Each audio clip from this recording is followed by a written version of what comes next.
Chapter 2472. Page 1/1. Translator. Atlas Studios Editor. Atlas Studios. The photographer turned around and secretly wiped the blood from his nose. He raised his camera and pointed it at Yunjian, Ce, the little girl and the little guy. Yunjian obediently sat on Ce's lap. She hugged the little girl and looked at the camera. Yunjian and Ce didn't know much about photography, so Yunjian and Ce only thought that the photographer would be able to take a good picture of their family. If Yunjian and Ce could see through the photographer's thoughts, the photography shop would probably not be able to continue operating. It would be bombarded by cannons every second. Fortunately, Yunjian and Ce didn't know what the photographer was thinking. Using this opportunity, the photographer pressed the shutter and took a series of photos. Mama, mama, mama, mama. The little girl who was being hugged by Yunjian seemed very excited. She didn't sit obediently on Yunjian's lap at all. Instead, she stood on Yunjian's lap and jumped up and down. Yunjian supported the little girl's waist so that she wouldn't fall down. The little guy at the side was being held by Ce by the corner of his shirt. He stared blankly at Ce. He was only 5.5 months old, but his handsome face already had an outline. He stared blankly at Yunjian, then at Ce.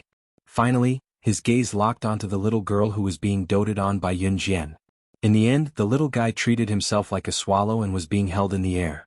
He swung his arms and legs up and down excitedly. Of the two little guys, one was jumping up and down on Yunjian's lap and calling out "Mama" loudly. The other was being held in Ce's hand and was flying up like a swallow flapping its wings. Yunjian was amused by the two restless little guys. She didn't know that Ce's face had already darkened to the extreme at this moment. The two restless fellows kept moving around, especially the little girl who was jumping up and down on Yunjian's lap. Yunjian was still sitting on Ce's lap. Yunjian was fine, but Ce was the one who suffered. That rubbing and scrubbing was really torturous. Good. Don't move, that's it. What a great photo. Oh my God, I've never taken such a great photo in all my years of photography. The photographer exclaimed as he pressed the shutter. Inside the camera, the four of them acted very naturally when the photographer pressed the shutter. Ce's face was a little gloomy, but in the photo with her back view, there was a sense of warmth mixed in. After taking a full set of family photos, Yunjian and Ce brought the children to the entrance of Longmen City's police station. Before they left, Yunjian had already picked out names for the little girl and the child. "See you on. See." The former was the little girl's name while the latter was the child's name. There was no special meaning to it. It was just that these were the words that caught Yunjian's attention at first glance among the pile of names. After registering the two children, Yunjian carried the little girl while Ce carried the child to the nearby food street. The food street was very lively at night, with many people coming and going. Just as they arrived, the little girl stretched her neck and body forward desperately. "Mama. Yeah. The little girl pointed at a person who was selling cotton candy not far away. He was even holding a bunch of cotton candy in his hand. She squeaked and squeaked. When Yunjian saw that the little girl and the child were drooling, she bought cotton candy made from granulated sugar for each of them. Despite her young age, the little girl passed the cotton candy to Yunjian after taking a bite out of it. Yunjian's heart warmed as she took a bite. The little girl giggled and passed the cotton candy that Yunjian had bitten to Ce's mouth. "Papa, yeah.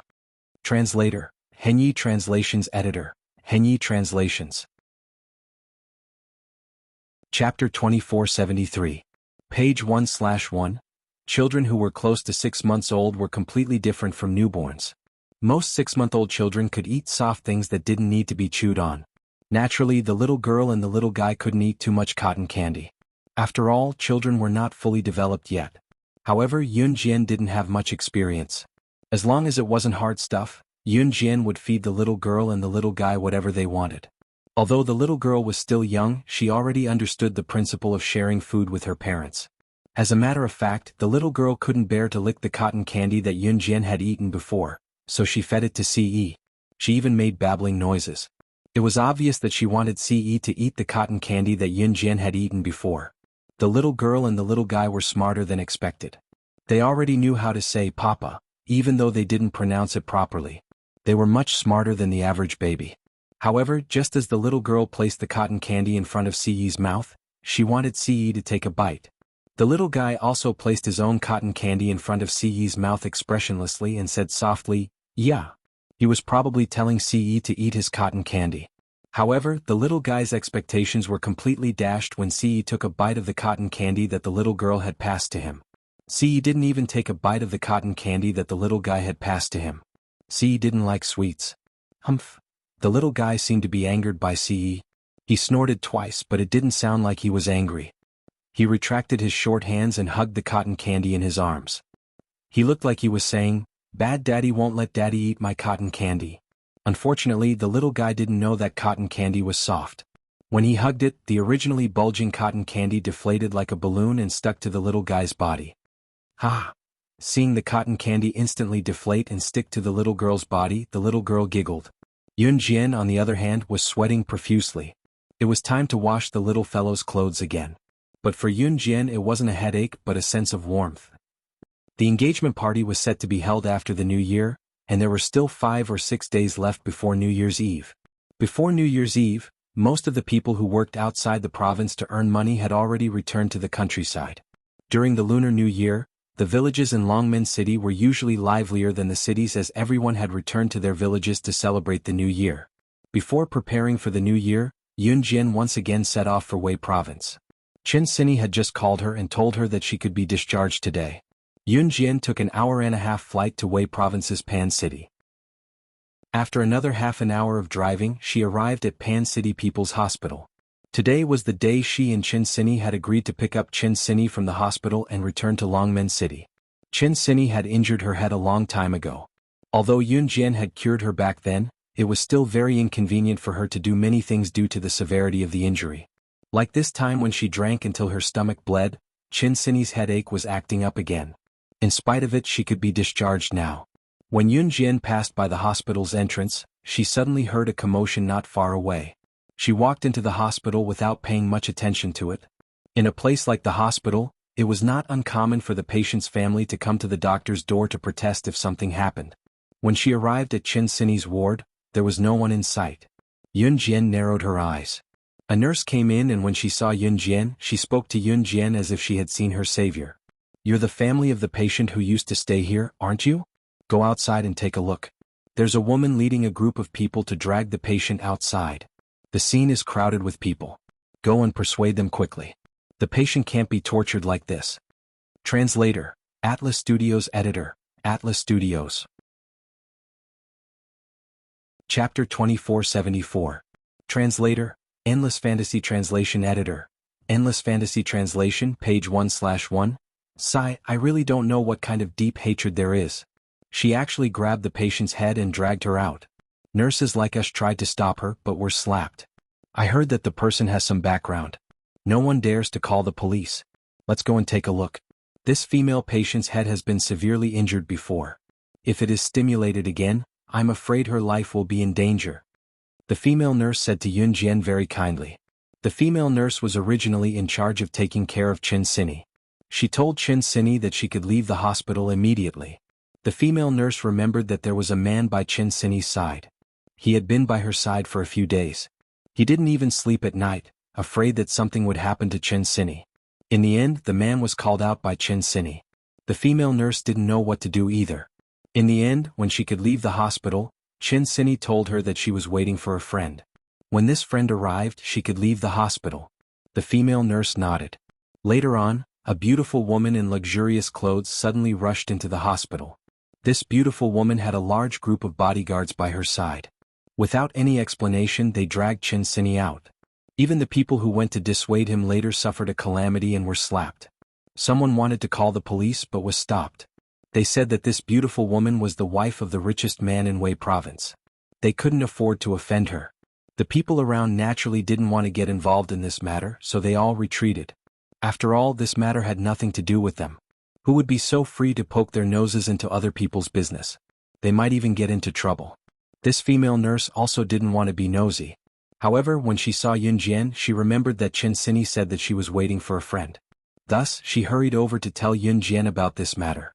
Don't blame this female nurse for not helping Chen Sini. This was human nature. If you were in trouble, who would be willing to do something that didn't benefit you? This female nurse was already very kind to tell Yun Jian about this matter when she saw her. After hearing this female nurse's words, Yun Jian's face instantly turned cold. In the next second, she disappeared from the female nurse's sight. Within a minute, Yun Jian arrived at the scene of the commotion from the hospital ward. When she arrived at the scene, Yun Jian saw that the surrounding people who were watching the show had formed a circle. She pushed the crowd and arrived at the center of the crowd. She saw Lu Fenfen's face. Qin Sini. Qin Sini? Qin Sini translation. Was Lu Fenfen. Was Qin Sini who had her head was Qin Sini. Zhang Xiaofeng must have gone out. That was why Lu Fenfen took advantage of this. You didn't seduce my son? Then why didn't my son agree to be engaged to Su Yaya? He even ran away from the engagement banquet today. Give me back my son. Again. Lu Fenfen was like a shrew. She pulled Qin Sini's hair and scolded her crazily. To Lu Fenfen, her son was her everything. But today her son ran away from the wedding banquet with Su Ya. This made Lu Fenfen think that Qin Sini was the one who instigated this. Thus she brought people to catch Qin Sini. Su Ya was standing at the side. She was wearing the gown from the engagement banquet. She crossed her arms and glared at Qin Sini. When Yun Jian arrived, Su Yu, Ling and a few others whom Yun Jian met in the Purple Cherry Garden also arrived. Auntie, don't you think you've gone overboard? Su Yu and the others had just arrived and were about to say something. Su Yu and the others, including the people who had formed a circle to watch the show, suddenly saw a small figure flash in front of them. The figure was like a flash of lightning. In 3 seconds she appeared in front of Lu Fenfen from 40 meters away. She lifted her leg high and slashed horizontally. The owner of the small figure grabbed Lu Fenfen's head and kicked Lu Fenfen's neck in front of everyone. When everyone saw who the person was, they only heard a cold voice that resounded in all directions. How dare you move under my nose? Go to hell. Top reading site, M. Chapter 2475. Yun Jian's kick had directly shattered Lu Fenfen's neck bone. That kick had caused Lu Fenfen's head to tilt. Lu Fenfen could no longer feel the sharp pain that came out of nowhere. At this moment, Lu Fenfen had been kicked to the ground by Yun Jian's high kick, and the bones in her neck had also cracked. When they saw the person standing in front of them, they were stunned. It was Yun Jian who had fluently translated the words on the rocks like an expert in the Purple Cherry Garden. Especially Su'er, Suya and Ling. To Su'er, Suya and Ling, Yun Jian's actions that day seemed like she was deliberately showing off, but in fact she didn't know anything at all. Especially in the eyes of Su'er, Suya and Ling, Yun Jian was no different from a young girl. But Yun Jian's kick had completely distorted everyone's view of Yun Jian. That kick, which was full of strength, had directly caused Lu Fenfen's head to tilt. This scene caused everyone's breathing to quicken. Oh my god. She's going to kill someone? Someone exclaimed in shock. At this moment, Yun Jian had already kicked all the bodyguards who had attacked Qin Sini to the ground. Qin Sini's head was already in a state where it couldn't take any more damage and now she was dizzy. Yun Jian helped her to the side. At this moment, someone immediately carried a stretcher to save Lu Fenfen. After all, Lu Fenfen was the wife of the richest man in Wei province. Nothing must happen to her. Whoever dares to save her, I'll kill them today. After helping Qin Sini to the side, Yun Jian slowly stood up. Under the black bangs, a pair of sharp eyes reflected a frightening murderous intent. Everyone present was shocked by Yun Jian's gaze. And what made everyone flinch was the butterfly knife that suddenly appeared in Yun Jian's hand. Killing people is illegal. You're a young girl, you probably couldn't even bear to step on an ant. Quickly put down the knife and don't get agitated. Don't let your emotions affect your decisions.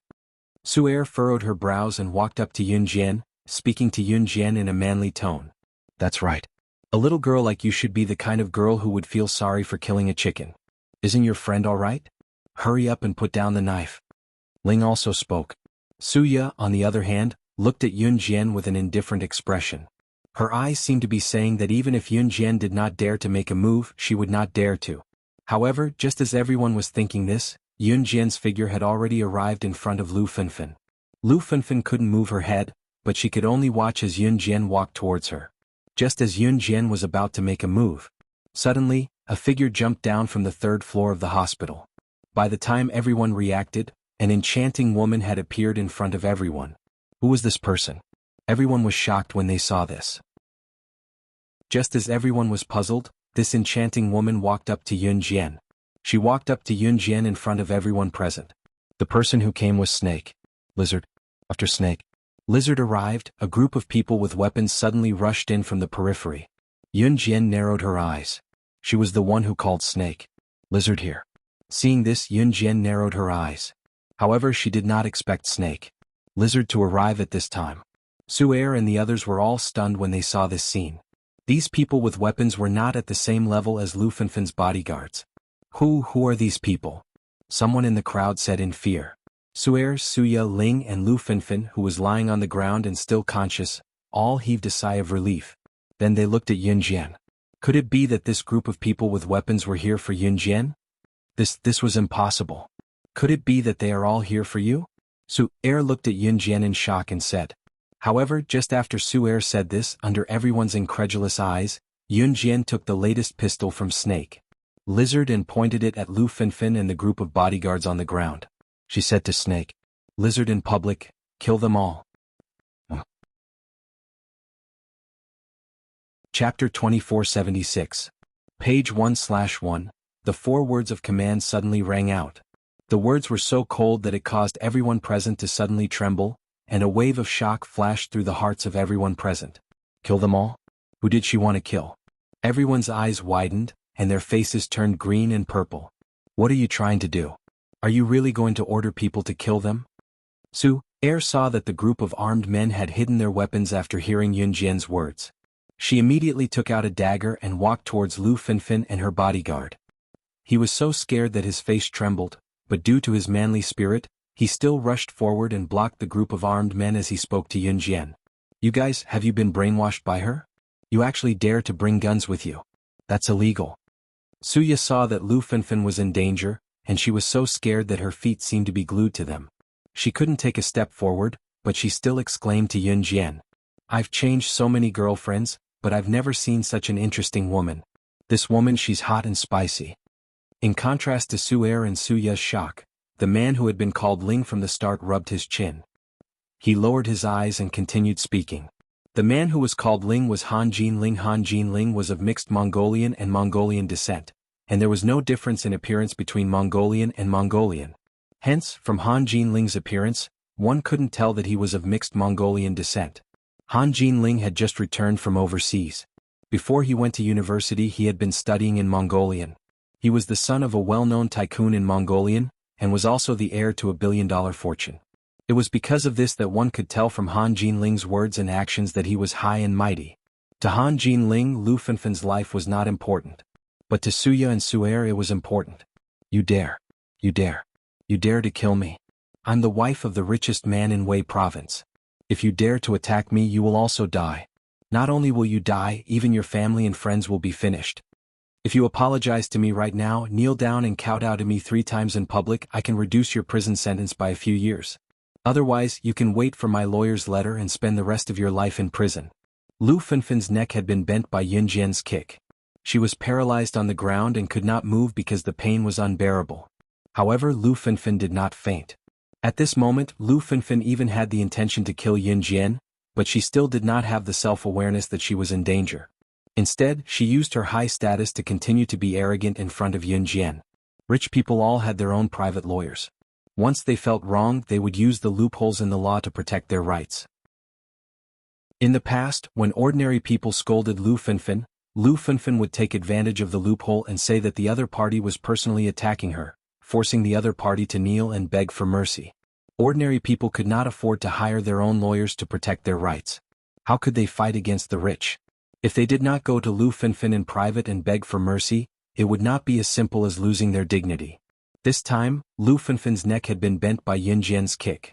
Naturally, she would not let Yunjian off so easily. Lu Fenfen had thought that Yunjian was afraid of going to jail as well, which was why she spoke up aggressively. Su'er, Suya, Han Jinling and everyone else present heaved a sigh of relief after hearing Lu Fenfen's words. After Lu Fenfen's words, Yunjian would definitely stop out of fear. However, just as everyone present thought so, Yunjian suddenly waved her hand. The surrounding subordinates, who were armed with light weapons and daggers, all retreated. Fortunately, Auntie is quick-witted. Otherwise it would have caused a big problem. Su'er heaved a sigh of relief and said, Yunjian would definitely not dare to attack again. Just as everyone was thinking this, they saw that Yunjian had already walked toward Lu Fenfen. She walked up to Lu Fenfen and raised her foot to step on Lu Fenfen's back. That foot hurt so much that Lu Fenfen lifted her body. Yunjian grabbed Lu Fenfen's neatly combed hair and pulled up her scalp. If she used any more force, her scalp would be torn off. Maintaining her merciless action, Yun Jian's chilling voice rang out at the same time. Her words sent chills down the spines of those who thought that Yun Jian was going to stop there. Oh, is that so? Then you probably don't know that I have received more than 10,000 lawyers' letters in my life suing me for murder. And those who sued me are now lying in their coffins. Translator, Atlas Studios Editor, Atlas Studios. Chapter 2477. Page 1/1. Yun Jian's words were like the scene of a ghost in a horror movie. It suddenly resounded, causing everyone's hearts to tremble. It was even more frightening than the words, "Kill them all." This line of words coming out of Yun Jian's mouth was more terrifying than any horror movie. Those words were indifferent, but they made people unable to ignore them. It was like a ballet that struck everyone's hearts. Especially Lu Fenfen, who was sure that Yun Jian would be like those people she met before, who were scared to the point of kneeling and begging for mercy when she said she would send her a lawyer's letter, was so scared that they hurriedly apologized to her. At this moment, her eyes widened and her face was stunned. In Lu Fenfen's subconscious mind, ordinary people would be scared witless when they heard her say she would send a lawyer's letter to sue the other party. Even if the other party was reasonable, the other party did not have money. People who did not have money could not even afford a good lawyer to defend themselves, let alone offend a rich person. But the meaning behind Yun Jian's words was extremely terrifying. That meant, she often kill people? Yun Jian's words directly scared Lu Fenfen to the point that her face turned pale. However, it was not only Lu Fenfen. Suya, and Han Jinling, who thought that Lu Fenfen's words had stunned Yun Jian, were so scared that their faces turned green and purple. They could not recover for a long time. Then, according to what you said, you often kill people? After the shock, Han Jinling was the first to react. He narrowed his eyes and looked at Yun Jian with an expression that said he had seen through her very clearly. Han Jinling was also a handsome guy who looked so handsome that girls passing by would stop in their tracks. Han Jinling, who was of mixed Chinese descent, used to stay in Country H, and Han Jinling even participated in Country H's male singing group's training. At that time he even became a popular male singer in the entertainment industry. But as a rich second-generation heir, Han Jinling had everything he wanted. When he couldn't find any novelty in the entertainment industry, he directly left the industry. Of course, the fact that Han Jinling was able to enter the entertainment industry and become a popular male singer meant that his looks were not bad. Han Jinling originally thought that Yun Jian would respond to him, but to his surprise, Yun Jian let go of Lu Fenfen's hair, stepped on Lu Fenfen's back with one foot and said coldly, "Last time in the Purple Cherry Garden, I didn't kill you. You should thank your son for giving you a chance. Today you actually dared to touch my people again. In that case, I'll give you face again and personally send you to your death." What happened in Wei Province's Pan City did not alarm the Pan City police station. Meanwhile in Longmen City, Yeji was staying at Qin Yiru's house. There were many rooms in Qin Yiru's house. Yeji also had her own room. Today, Qin Yiru, Xiao Yunju, the little fellow, and the girl had all gone out. Xi was not in Longmen City. Yeji was home alone. She was sitting on the bed in her room. She still remembered her time in Xinjiang town when she was still the cowardly Yun Jian. She, her brother Yun Yi, and her mother, Qin Yiru, lived in Xinjiang town. Although they did not lead a good life, it was still a heartwarming one. Now that she could come back, she was no longer a puppet. It was all thanks to Yun Jian. Thinking about it, Yeji smiled. Just as she smiled, Yeji saw a figure reflected in the window. The figure was standing behind her. Turning around, Yeji suddenly saw Yuan Xing. "Ah, how can you just enter my room like that? Get out!" Yeji shouted when she saw Yuan Xing. She was still wearing very thin clothes, and her underwear was faintly discernible. In spite of it, Yuan Xing's gaze was fixed on Yeji. Without saying a word, he walked over and grabbed Yeji's hand, pulling her out. Translator, Henyi Translations Editor, Henyi Translations. Chapter 2478. Translator, Endless Fantasy Translation Editor, Endless Fantasy Translation Translator, Endless Fantasy Translation Editor, Endless Fantasy Translation. It was a fact that Yi was timid and weak. This had never changed before and after her rebirth. However, this was also applied to people. In front of Yuan Xing, Yi was not afraid of him at all. But in front of other people, she probably wouldn't even dare to speak loudly. This might be because Yuan Xing had been by her side since her rebirth and they had known each other for 4 years. Of course, before that, Yuan Xing had never helped her. Even if she was beaten up, he would not help her. There was no sense of closeness between them. Come with me. Yuan Lin did not say anything else. That was all he said. Where are we going? Let go. Let go. I'm not dressed yet. Yiji wanted to pull her hand back from Yuan Xing's grasp. Yiji was sitting on the bed to change her clothes because she had to go to Qing Yu's house at night, but her mind wandered when she was changing as she thought about her past. Who would have thought that Yuan Xing would suddenly appear? Did he not say that he would not look for her in the future because he could not see Yun Jian and Ci? Yiji's eyes teared up when she saw Yuan Jin's death grip on her hand. Just as she was about to be dragged out of the room by Yuan Jin, she mustered up her courage and reached out to grab the door. She half squatted and refused to go out no matter what. I want to wait for Sis Yun Jian to come back. I won't go with you. If you take me away, Sis Yun Jian won't let you go. She's the best to me. She's the best to me in the whole world.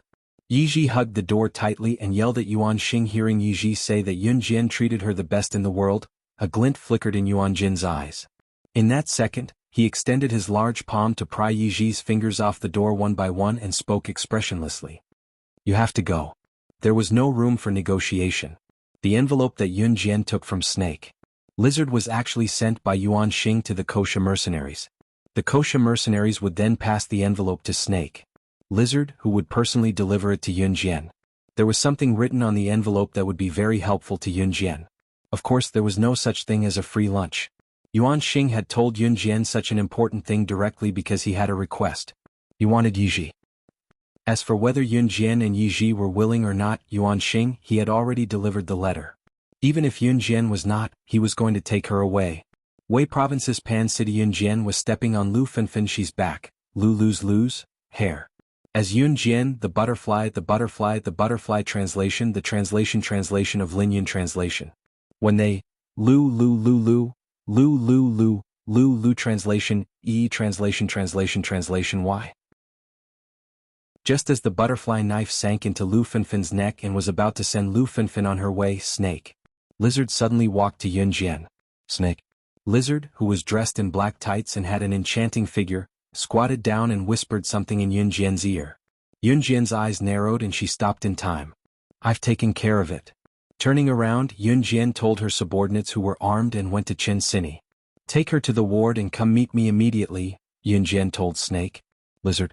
She did not know where Zhang Xiaofeng had been called to by Qin Sini, but he had not returned yet. Jian, I'm fine. I can walk back myself.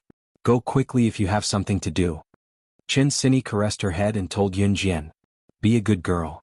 Yun Jian did not give Qin Sini a chance to retort. By then, Yun Jian had torn the letter Yuan Xing gave her to shreds in front of everyone and left with her other subordinates who were armed with light weapons. No one dared to stop them. I'll go take a look.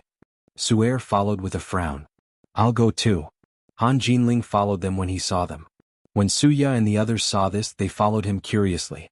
Translator, Tim Editor, Globe Glotter. Chapter 2479. The contents of the envelope were indeed very important to Yun Jian. Because of this, Yun Jian did not even have time to give Lu Fenfen the final blow. She turned and left. Of course, this could be considered as saving Lu Fenfen's life. It was not a coincidence that Snake Lizard and her subordinates with light weapons could come to Wei Province's Pan City. It was Yun Jian who ordered them to come over. At that time, Yun Jian was walking in front, followed by a few subordinates with light weapons. The group walked forward.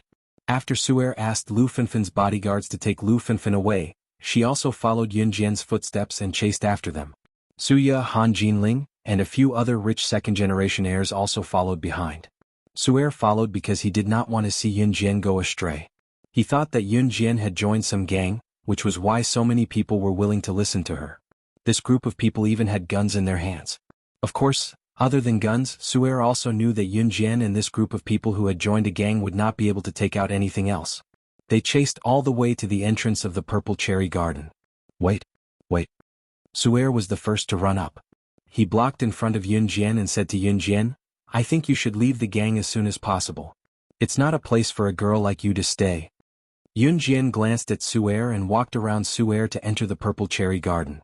My brother is talking to you. You should at least listen to him. What you're doing is wrong. You're a good girl. Why are you learning to be the boss of a gang? I know that ordinary people like you all want to become rich second-generation heirs like us. But this is your life. You can't change it, so you join some gang? I am doing this for your own good. Suya saw that her brother's words were ignored by Yunjian, so she quickly helped to speak up. However, before Suya could finish her sentence, Yunjian suddenly glanced at her from the corner of her eyes. That cold, murderous gaze made Suya shiver and quickly change her words. Little girl, they're right. I'm a very reasonable person. Tell me, did you join the gang because you had some difficulties? Don't look at me like this. I've been in a gang before, so I know what you guys do. If you're willing, follow me. Although I can't marry you, I can take care of you for the rest of your life. A man in his 20s, who was so fat that his clothes were about to burst, touched his stomach and said to Yunjian. After saying this, the fat man, who was obviously a rich second-generation heir, looked at Yunjian and asked, Little girl, I think you're still a virgin, right? Even if you're not a virgin, I don't mind. Anyway, I'm not going to take you as my wife. Everyone thought that Yunjian was forced to join a gang and work in the black market. She was actually not that capable. Just as everyone thought so, Snake. Lizard, who had just returned from scouting, told Yunjian, Sister Jian, it's really the case. Someone stole the rocks in Purple Cherry Garden. There are ambushes everywhere. We can only barge in if we want to go in. Suer and the others were stunned when they heard what Snake. Lizard said. Someone stole the rocks in Purple Cherry Garden? Let's call the police. The rich second-generation heir who said he wanted to keep Yunjian as his sugar baby was spooked when he heard what Snake. Lizard said. Suer, Suya, and the others realized that something was off as well. Just when everyone thought that Yunjian would back down, she suddenly spoke to Snake. Lizard, right in front of everyone's dumbfounded and horrified expressions. Bring me my shoulder-mounted rocket launcher. Even if I have to flatten Purple Cherry Garden today, I won't let them move a single piece of rock. Chapter 2480. Yunjian had come to Purple Cherry Garden because the letter Yuan Xian gave her mentioned that the mysterious man would send his men to steal the rocks left behind by Deity Continent's creator, Xing Feng. The mysterious man had forcefully separated his body from his soul back then, and his soul had successfully escaped. He did not have the ability to come here again for the time being. In spite of it, the mysterious man had lived for so long and had been planning for so many years. Naturally, he had many capable subordinates like Yunjian. The men who were sent to Purple Cherry Garden to steal the rocks today were personally dispatched by the mysterious man's capable subordinates. As soon as Yunjian and the others entered Purple Cherry Garden's entrance, they would be ambushed by the mysterious man's men who had been lying in ambush all around. According to Yuan Xian's letter, the mysterious man's men were equipped with the latest and most powerful weapons. Therefore, it was extremely difficult to break through. Sister Jian, your shoulder-mounted rocket launcher needs another 10 minutes to arrive. Snake. Lizard informed Yunjian after contacting the person in charge of the weapons transfer after hearing what Yunjian said. Yunjian nodded. Suyu, Suya, Han Jinling, and the other rich second-generation heirs were still in a daze after Snake. Lizard said that. What? You know how to use a rocket launcher? No, how did you? Why you? The man who was so fat that his clothes were about to burst and who had claimed to be Yunjian's sugar baby was stunned when he heard Yunjian and Snake. Lizard's conversation. Not only was the plump rich second-generation heirloom flabbergasted, even Suyu, Suya, Han Jinling, and the others were stunned. When they recovered, Suyu was the first to speak to Yunjian in a trembling voice. It's illegal for someone to steal an antique passed down from generations in Purple Cherry Garden, but the higher-ups will send someone to deal with it. You're neither from the police nor from the special forces. If I'm not wrong, the people you're talking about who came to steal the rock should all be criminals. They have guns and ammunition in their hands? Even if you have guns in your hands, how are you going to compete with those who have been doing this for years? It's better not to get involved in this matter. Suer spoke to Yunjian in the best tone she could think of. Suer didn't know what was wrong with her. As long as he thought about how an extraordinary girl like Yunjian would die in the Purple Cherry Garden, he felt that he had to stop her. Brother, why do you care about her? Since she thinks she's so powerful, then let her die here. Before Suya could finish her sentence, the sound of a police siren suddenly rang out. Not long after, 3 police cars stopped not far away. A middle-aged man got out of one of the police cars. After the middle-aged man got out of the car, he saw that Yunjian and the others were still standing in such a dangerous area. He quickly rushed forward and shouted to Yunjian and the others as he walked. Little girl, leave quickly. We've received reports from nearby residents that a group of criminals with guns has appeared in the Purple Cherry Garden. If you continue to stay here, you'll be in danger. Please leave quickly. The middle-aged man had also risked his life to come and tell Yun Jian and the others to leave. Hearing the middle-aged man's words, Suya and the others once again realized the danger they were in. Their hearts trembled again. Even the police were here. Yun Jian would definitely listen and leave obediently. The farce was over. That was what everyone present thought. Suya, Han Jinling and the others had already turned and walked away from the Purple Cherry Garden's entrance. It was too dangerous here. They thought that Yun Jian would also turn and leave after hearing the middle-aged man's words. However, just as everyone thought so, Yun Jian suddenly took out a large stack of documents from her pocket the moment Suer and the others turned around. Then she picked out one document from the stack and showed it to the middle-aged man and the other police officers.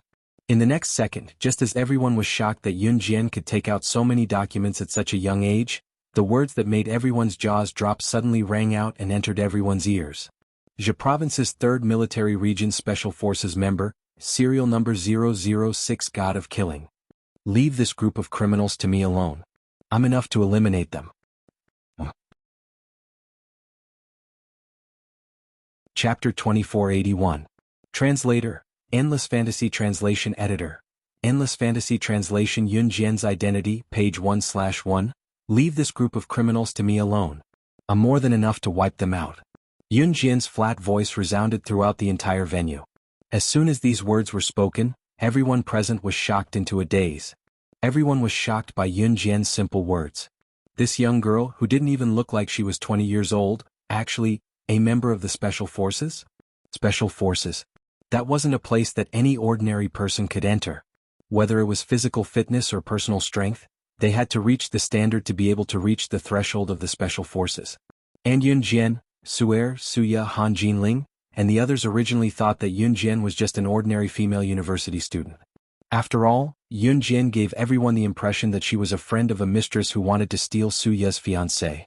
But what they never expected was that the thick-skinned mistress who wanted to steal Suya's fiancé's friend, Yun Jian, actually had such a background? Killing God? Why does this name sound so familiar? Just as Suya, and the others were shocked by Yun Jian's identity as a Special Forces member, the middle-aged man had already touched his chin and was deep in thought. Familiar? Uncle Policeman, even if she's a Special Forces member, it's just a nameless one. She probably clashed with the name of a big shot. Suya was not stupid. Just by the fact that Yun Jian wanted to steal her fiancé's friend, she already hated Yun Jian. Suya's words were full of hostility. Hearing Suya's words, Yun Jian narrowed her eyes. She quietly hid all her documents back into her pocket and did not say a word. Snake. Lizard and Yun Jian's other subordinates stood at the side. The weapon that Yun Jian wanted would still take 10 minutes to arrive at the scene. So Yun Jian stood there and did not move. After the middle-aged man got out of the police car, his subordinates immediately followed behind him. After thinking for a long time, the middle-aged man touched his head and reached out to Yun Jian. Hello little girl, I'm from the nearby police station. I'm the leader of the team after receiving the news. Everyone calls me Old Jiang, you can call me that too. Old Jiang reached out to Yun Jian but did not get a handshake. Yun Jian. She did not reach out her hand but introduced herself to Old Jiang. Sorry, I'm not used to shaking hands. Yun Jian, after she finished her introduction, she added another sentence. Haha, it's fine. It's young girl. I understand. Old Jiang was a straightforward person. That's right, it's dangerous to stand here. Let's move further away. Old Jiang said. Not a few military jeeps from Aza's words. After the vehicles, the translation is, translation.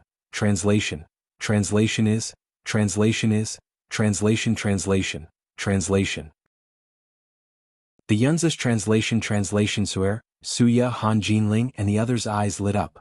Even if Yun Jian took out the document that could prove her identity, Suer and the others did not believe that Yun Jian had the ability to take care of the criminals in the Purple Cherry Garden alone. After the group of fully armed Special Forces soldiers came over, the leader, who was about the same age as Old Jiang, stood in front of everyone. He had the handsome and heroic bearing of a soldier. Old Jiang, what are you waiting for?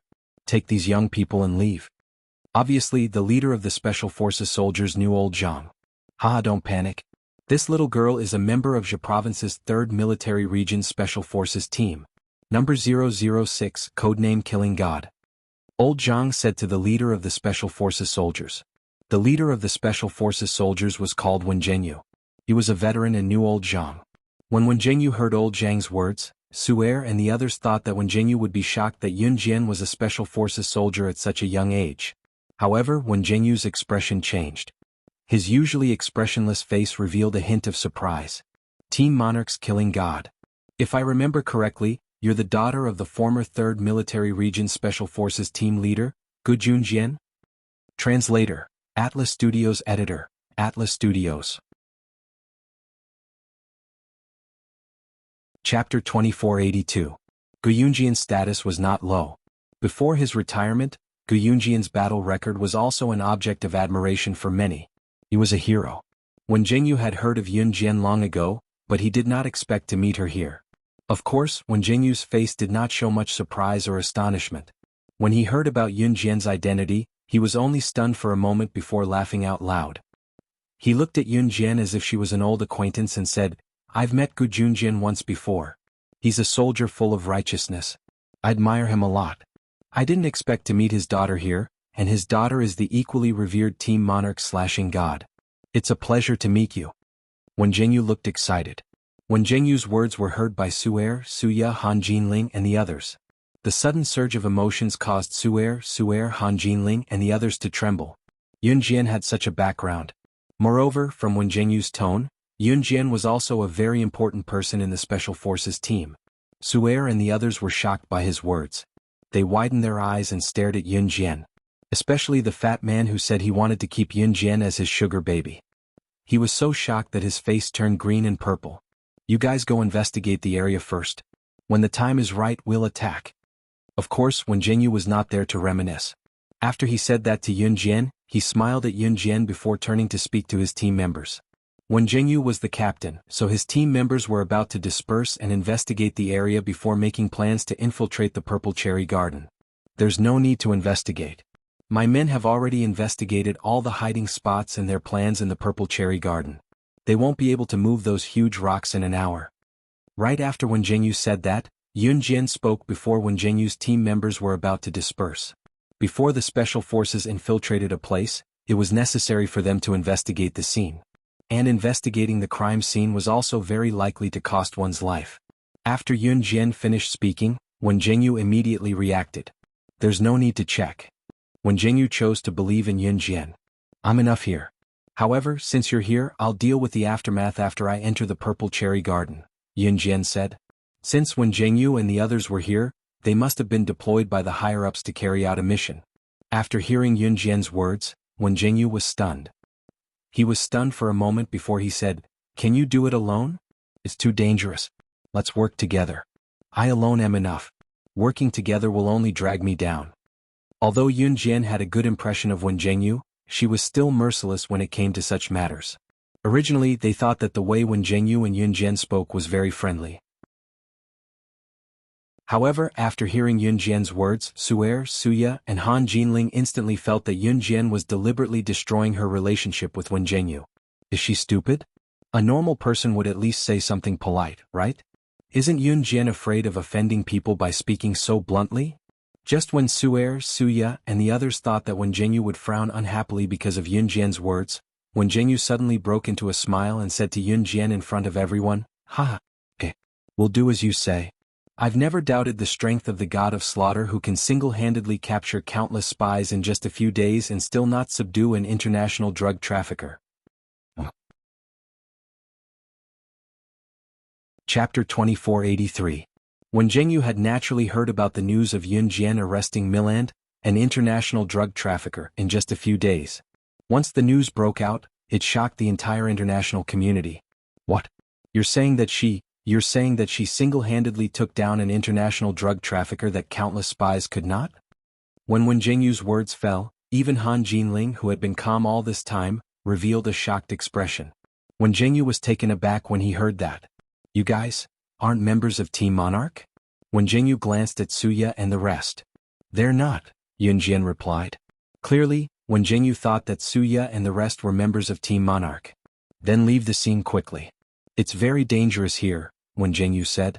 "If they were members of Team Monarch, they would be special forces and would have the ability to protect themselves.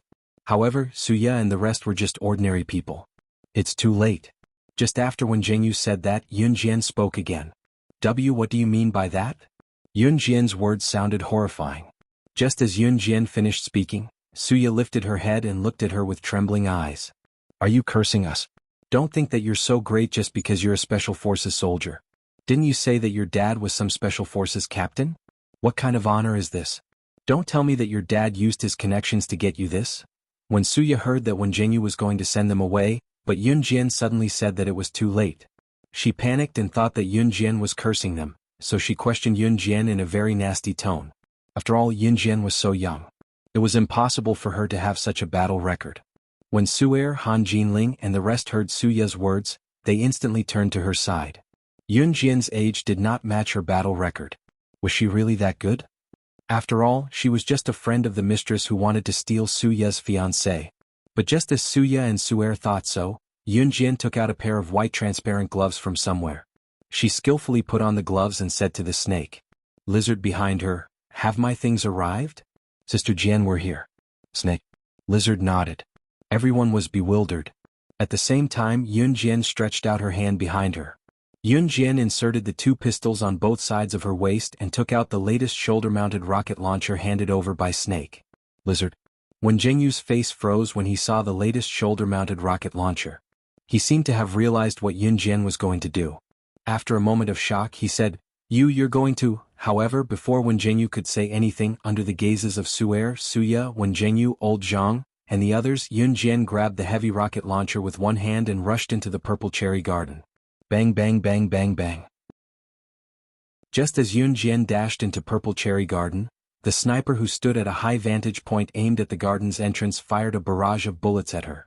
Just as all of this was happening, something that everyone present was horrified to the point that they would never be able to forget happened. Yun Jian dodged the barrage of bullets almost at the same time. In the next second, before anyone could react to it, she hoisted the shoulder-mounted rocket launcher on her shoulder and fired at her without even looking. The snipers who were 1,000 meters away fired a shot. The rocket launcher was like an automatic cannonball, blasting the group of snipers who were shooting at her. Come. Wonderful Book House. Chapter 2484. Translator, Endless Fantasy Translation Editor. Endless Fantasy Translation, page 1/1. In just a few short seconds, shock and fear flashed through the hearts of everyone present. That perfect shot. It was as if she was a king walking on top of the world. She did not need anyone to guide her, nor did she need anyone to help her charge forward. Facing the group of snipers who were hiding at a sniping point a kilometer away, she was not afraid at all. She was like an emperor who ruled the world. She picked up her weapon and blasted the group of snipers accurately without even needing a commander to direct the firing angle. In order to carry out a high-altitude bombing, the commander would need to stand at the side to check the wind speed, humidity, as well as the focus distance and the accurate direction. Only then would the shot be able to hit the target. What about Yun Jian? She actually used her own strength and did not even need the commander to help her check all the factors that would cause the shot to deviate from the hit point. She directly took the shot and charged forward. This was not the most shocking thing. The most shocking thing was that Yun Jian's shot had hit the snipers who were 1,000 meters away in the air with a precise distance without a millimeter deviation. The power of the shoulder-mounted rocket launcher was quite strong. That shot could directly fly 1,000 meters away in a second. Yun Jian's series of actions were completed in 3 seconds. 3 seconds later. When Jianghu, Old Zhang, Suya, Han Jinling and the others who were standing at the same spot all stared with their eyes wide open. They were so scared that they almost lost their minds. That group of snipers in the distance were all blown away by that shot of hers. Just how strong was she? And she is only a member of the Special Forces, how can she use such a high-tech weapon? While everyone was still in a daze, when Jianghu's voice rang out once again without warning. These words caused the surrounding people to be even more astonished and stunned. When Jianghu was the leader of this group of Special Forces who came to help. If even he said such words, then it meant that as a Special Forces member, he was not qualified to learn such high-tech things? Then where did Yun Jian learn to use this shoulder-mounted rocket launcher? And to be able to use every weapon with such dexterity and ease, playing with them with such ease. In this world, there was only one kind of person who was forced to learn all the weapons to the fullest. If not, then facing her would be death. And that kind of person's identity was, Bang. While Suya's makeup was smudged from fright, Suyu, Han Jinling, and the plump man who claimed to be Yun Jian's sugar baby just now paled in fright. Yun Jian, who was standing not far away from them, suddenly held the shoulder-mounted rocket launcher in her hand and threw it to the ground. Everyone was shocked. Just when everyone did not know what Yunjian's actions, they did not understand why she would throw such a valuable and powerful weapon to the ground. Yun suddenly in front of everyone's eyes, in front of the crowd. Inside the coat there was a black skin-tight black bodysuit, and with it, beside her waist, there were 2 shiny silver pistols. There was also a bag of bullets tightly wrapped around the bandage in front of her abdomen. The outfit that perfectly complemented her figure had a visual resemblance to the special forces in the movies. This scene that suddenly flashed in front of everyone's eyes made their hearts tremble violently. But before everyone could react, they saw that Yunjian had already walked forward slowly with her back facing everyone. She did not turn her head, but she left behind a word that made everyone's blood boil. Kill. Top reading website, M. Chapter 2485. Translator, Endless Fantasy Translation Editor. Endless Fantasy Translation, page 1/1. Kill was a word that could not be any simpler. However, in this blood-boiling scene, it was as if the Grim Reaper was calling out to all living beings, causing the string in everyone's heart to be pulled to the climax. Everyone was affected by this word. It was as if they were in a bloody battle of life and death, and the young girl in front of them, who was not even 20 years old, was the only way for them to survive. Brothers, these criminals dare to come to Z country and show off. Listen to my orders, attack. When Jianghu's great spirit as a soldier was completely ignited at this moment. He took the rifle from his back and held it in his hand as he gestured to his brothers. Everyone obeyed and waited for orders. Old Jiang, take these kids and leave this place quickly. Brothers, let's go, we're going to do something big today. When Jianghu turned his head and looked at old Jiang, then raised his hand and gestured. Before he finished speaking, when Jianghu led his men and followed Yunjian into the purple cherry garden. At this time Snake Lizard's men were one step ahead of Wen Jianghu and the others, and they were the first to follow Yunjian's footsteps. Seeing Yunjian, Wen Jianghu and the others leave their field of vision, Su'er, Suya, Han Jinling and the others were stunned for a long time. Brother, let's go back. Suya said to Su'er with a trembling voice. If you're scared, then go back yourself. Su'er clenched her fist and rushed into the purple cherry garden without waiting for old Jiang to react. This girl. Seeing Su'er rush into the purple cherry garden, Han Jinling pressed his forehead. Not long after he said that, Han Jinling rushed into the purple cherry garden with Su'er. Come back. I'll go. Old Jiang could not stop them in time. By the time he reacted, Su'er and Han Jinling had already run far away. I'm telling you guys, you can't follow them anymore. You'll only cause trouble if you follow. Just as old Jiang said this, Suya harumphed and chased after Su'er and the others into the purple cherry garden. The fat man, as well as the few young people who had stayed behind with Suya and Su'er, had originally planned to retreat. But just as they were about to agree to leave this dangerous place as soon as possible. My son, an anxious voice sounded. The person who came was none other than Lu Fenfen, whose chin had been kicked crooked by Yunjian. Lu Fenfen was kicked in the chin by Yunjian and was lifted up to have her chin straightened. Just now, she had heard that someone had seen her son, Bo Wenxiu, appear in the purple cherry garden, and the purple cherry garden was now being invaded by a group of criminals. So, after putting on the chin that wouldn't shift, Lu Fenfen had her bodyguards escort her over to look for him. No matter how evil Lu Fenfen was, a mother's love was selfless. She didn't even care about her own pain and ran over to find her son. Fatty Zhouda. Quick, bring me to Wenxiu. Lu Fenfen walked over and grabbed the fat man who was about to leave. Fatty Zhou was the name of the fat man who had said that he was keeping Yunjian as his sugar baby. Fatty Zhou was a little scared and didn't dare follow. Quick. Lu Fenfen grabbed Fatty Zhou's arm and dragged him into the purple cherry garden, not giving him a chance to refute at all. The others who were good friends with Zhou Depang all followed him. In the end, old Zhang's negotiation with Lu Fenfen was fruitless, and he was even slapped by Lu Fenfen. She insisted on bringing people into the purple cherry garden, disregarding the lives of these people, just to find her precious son. Translator, Timothy_editor, Globe Glotter. Chapter 2486. Yunjian's kick just now had indeed caused Lu Fenfen to be bedridden for a few months. Of course, that was the case for normal people. Although Lu Fenfen was extremely selfish, all mothers were the same. Lu Fenfen, who loved her son dearly, could endure the excruciating pain. Of course, Lu Fenfen had already gotten someone to fix her crooked chin before she came. Although it was still painful, it was much better than when she had been kicked in the beginning. Yunjian's snake, lizard, and Wen Jingyu's group had already entered the purple cherry garden first. They were one step ahead of Lu Fenfen and the others. At the same time, Yunjian and the others had just arrived at the purple cherry garden. They were approaching the pile of rocks left behind by the creator of the deity continent, Xing Feng, that the mysterious man's subordinates wanted to attack. It was quiet all around as if there was no one around. After entering the purple cherry garden, it was as if this place had never been invaded by criminals. Everything was as usual, except for the fact that this place was extremely quiet and there was not a single person around. Yunjian narrowed her eyes slightly. She reached out to tuck a handful of strands of hair beside her ear and gently licked the dark red arc of her lips. "Captain, why is there no one here? How could a place invaded by criminals be so quiet?" A special forces soldier following behind when Jianghu suddenly realized that something was amiss. He opened his mouth to break the initial silence and suddenly spoke up.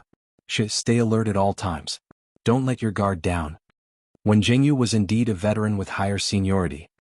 He stretched his fingers and tightened his grip on the rifle in his hand as he spoke to his subordinates solemnly. Hearing this, the special forces soldier who had spoken up nodded silently and did not speak again. After when Jianghu finished speaking, Yunjian suddenly pointed silently behind a pile of rocks not far away. Hearing this, everyone moved forward. However, just as everyone was about to reach the back of the pile of target rocks, the sound of footsteps came from behind them. "Son. My son. Son." This sudden female voice completely exposed Yunjian and the others' whereabouts. The owner of this voice was none other than Lu Fenfen. "Oh no. Mo." When Jianghu shouted loudly. Hearing this, everyone hurriedly dodged to the side. Suya, and Han Jinling, who had followed Yunjian and the others into the purple cherry garden before Lu Fenfen, were quite smart. They silently followed behind Yunjian and the others. Who would have thought that Lu Fenfen's voice would come from behind? Dash. At this moment, a series of machine gun shots rang out. When Jianghu frowned when he saw that Lu Fenfen and the others were exposed to the sniper rifle. His identity as a soldier made him rush forward without hesitation. He grabbed Lu Fenfen and the others and threw them to the side. But the bullet was still faster than him and grazed his arm. Hiss. When Jianghu gasped. At this moment, a group of black-robed people walked out from behind the pile of rocks. The group of people only revealed a pair of pitch-black eyes, which was incomparably strange. These people were also holding a group of hostages. A group of hostages had machine guns pointed at their heads. It was obvious that this group of hostages were the poor and unlucky people who had been caught by the criminals while strolling in the purple cherry garden. "Son. My son. My son." When Lu Fenfen saw Bo Wenxiu among the hostages, she screamed and tried to push Wen Jinyu away. "This is your son?" One of the black-robed people heard this and asked. "Yes. Let him go. As long as you let him go, I can give you money. I'll give you as much as you want." Lu Fenfen nodded frantically. It wasn't that Bo Wenxiu was tied up by the black-robed people and couldn't move. He also covered his mouth. "Okay." The black-robed people agreed. Seeing this, Lu Fenfen heaved a sigh of relief. Just when Lu Fenfen thought that the black-robed people would really let him go, the black-robed people suddenly took out a dagger. In front of everyone, he swung the dagger and chopped off Bo Wenxiu's middle and ring fingers in front of everyone. "Sorry, I was going to loosen his ropes, but I didn't expect that I would miss." Chapter 2487. Translator, Endless Fantasy Translation Editor. Endless Fantasy Translation, page 1/1. Translator, Endless Fantasy Translation Editor. Endless Fantasy Translation. The black-robed man's expression was hidden under the thick black robe. His tone was calm, as if what he had just done was a very simple and normal thing. Whoa. Whoa. Whoa. Whoa. Bo Wenxiu, whose mouth was covered by black tape, had 2 of his fingers chopped off. He was in so much pain that the pulse in his head was obvious. The pain of having 2 of his fingers chopped off without any anesthetics made Bowen's face turn green with the black tape covering his mouth. When everyone saw this scene, all of them turned pale with fright. This was especially true for Suya, Han Jinling, and the other young people. "No. No. Son. My son. My Wenxiu." Lu Fenfen cried out in shock. Her eyes widened as if she couldn't believe the unreal scene in front of her. She cried out in surprise. "No. What? Impossible. Why was it her son? Why was it her son who had his fingers chopped off? When the other hostages saw this horrifying scene, they were so scared that their faces turned pale and their souls flew out of their bodies. Too cruel. It was simply too cruel. Was this black-robed man really human? How could he do such a thing? Other than Yun Jian, everyone else was shocked by this horrifying scene. If when Jianghu hadn't used his uninjured hand to hold onto Lu Fenfen, she would have already rushed out. It's all your fault. It's all your friend's fault. If it wasn't for your friend, my son wouldn't have escaped from today's engagement banquet, and wouldn't have bet on you. Once we get out of here, I'll definitely kill you. Lu Fenfen's eyes were red and swollen. She suddenly turned her head and shouted at Yun Jian. She looked as if she couldn't wait to kill Yun Jian. At this moment, the black-robed man's attention was on Yun Jian. Hee hee. In the next second, the black-robed man laughed. You finally appeared. Looking at Yun Jian, the black-robed leader continued. From the beginning, Yun Jian felt that this black-robed man's voice was very familiar. Under everyone's gaze, Yun Jian lowered her eyes. In the next second, she said firmly without any hesitation or doubt. You are Qi Ling, the former number 2 assassin on the assassin ranking. As soon as these words were spoken, everyone present suddenly turned to look at the black-robed man. Not only were they terrified of the black-robed man's identity as an assassin. What was even more frightening was, Qi Ling was the former number 2 assassin on the ranking list. In other words, Qi Ling was the assassin who had killed Slaying God, the current number 1 on the international secret agent ranking, a few years ago during the Bloody Night incident. He was already a dead man. How could he still be alive? Hee hee. The assassin called Qi Ling suddenly tore off the black cloth covering his face, revealing a ferocious face. That appearance was indeed that of Qi Ling, one of the top 20 international assassins who had died in that Bloody Night incident. Qi Ling was supposed to be a dead man. What was going on? At this moment, the 19 black-robed men standing next to Qi Ling tore off the black cloth covering their faces one by one. Familiar faces from the Bloody Night incident were exposed before everyone's eyes. Just as Su'er, Suya, Lu Fenfen, Wen Jianghu and everyone else present were stunned by the scene before them. Qi Ling suddenly uttered words that were unforgettable to Yun Jian in front of everyone who was pale with fright. You're right, Yun Jian, you're right. Slaying God, you didn't expect us to come back to life after you killed us, did you? It's been a few years since we last met and you're still as powerful as ever. But we're still not convinced. Here and now, the Bloody Night incident will happen again. Slaying God, take this. Translator, Atlas Studios Editor, Atlas Studios. Chapter 2488. Translator, Endless Fantasy Translation Editor. Endless Fantasy Translation, page 1/1. Everyone present had heard about the Bloody Night incident that had taken the world by storm a few years ago. It was a storm that stirred up huge waves in the world. The top 10 secret agents on the International Secret Agent Leaderboard had teamed up with the top 10 killers on the International Assassin Leaderboard to deal with a secret agent codenamed Slaying God. In the end, Slaying God single-handedly annihilated 20 top secret agent assassins and shot to fame. This incident caused a global sensation. Countless international bigwigs were terrified of Slaying God's secret agent. Be it the Bloody Night incident or Slaying God, everyone present was no stranger to them. Therefore, after hearing Qi Ling's words, Lu Fenfen, the rich lady who had cursed Yun Jian earlier, turned as pale as a sheet of white paper. Su'er, Suya, Han Jinling, Zhou Depang, Wen Jianghu, and the group of innocent tourists who were unfortunately held hostage by Qi Ling and his men. All of them were trembling in fear. To everyone's horror, the thing that shocked them the most was, Yun Jian was the main character who had caused such a stir and shot to fame, the number 1 secret agent on the International Secret Agent Leaderboard, Slaying God. The terrifying woman who had become the nightmares of countless international bosses. She is. Lu Fenfen's face turned pale with fright. Her body trembled violently at a speed that was visible to the naked eye. At that moment, Lu Fenfen did not even care about her son who had 2 fingers chopped off and was in so much pain that he could barely breathe. The number 1 secret agent on the International Secret Agent Leaderboard, Slaying God. She was the one who had stepped on countless corpses from the top of the world and whose hands were never stained with blood. Isn't she the friend of the mistress who stole Wen Xiao from me? How can this be? How can this be? Suya could not care less that her fiancé's fingers had been chopped off. Her eyes were bigger than a fish's and she looked like she was scared out of her wits.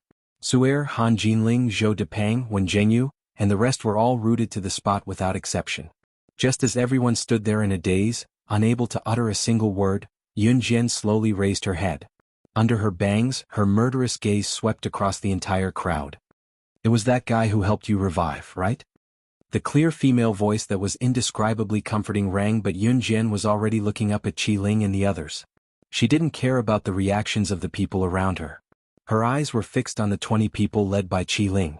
The murderous intent emitted from her eyes made everyone tremble. Compared to the Yun Jian from before, there was a clear contrast.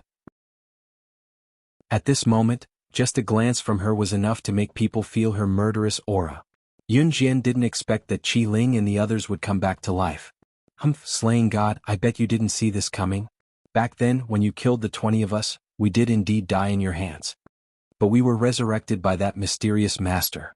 We've been living in seclusion in the mountains for the past few years so that we could meet you again one day and send you to hell with our own hands. We've planned for this day for many years and we're finally going to get our wish today. Slaying god, we'll defeat you with our own abilities. Qi Ling, who was ranked second on the international assassin chart back then, seemed to have become the leader of the 20 people now.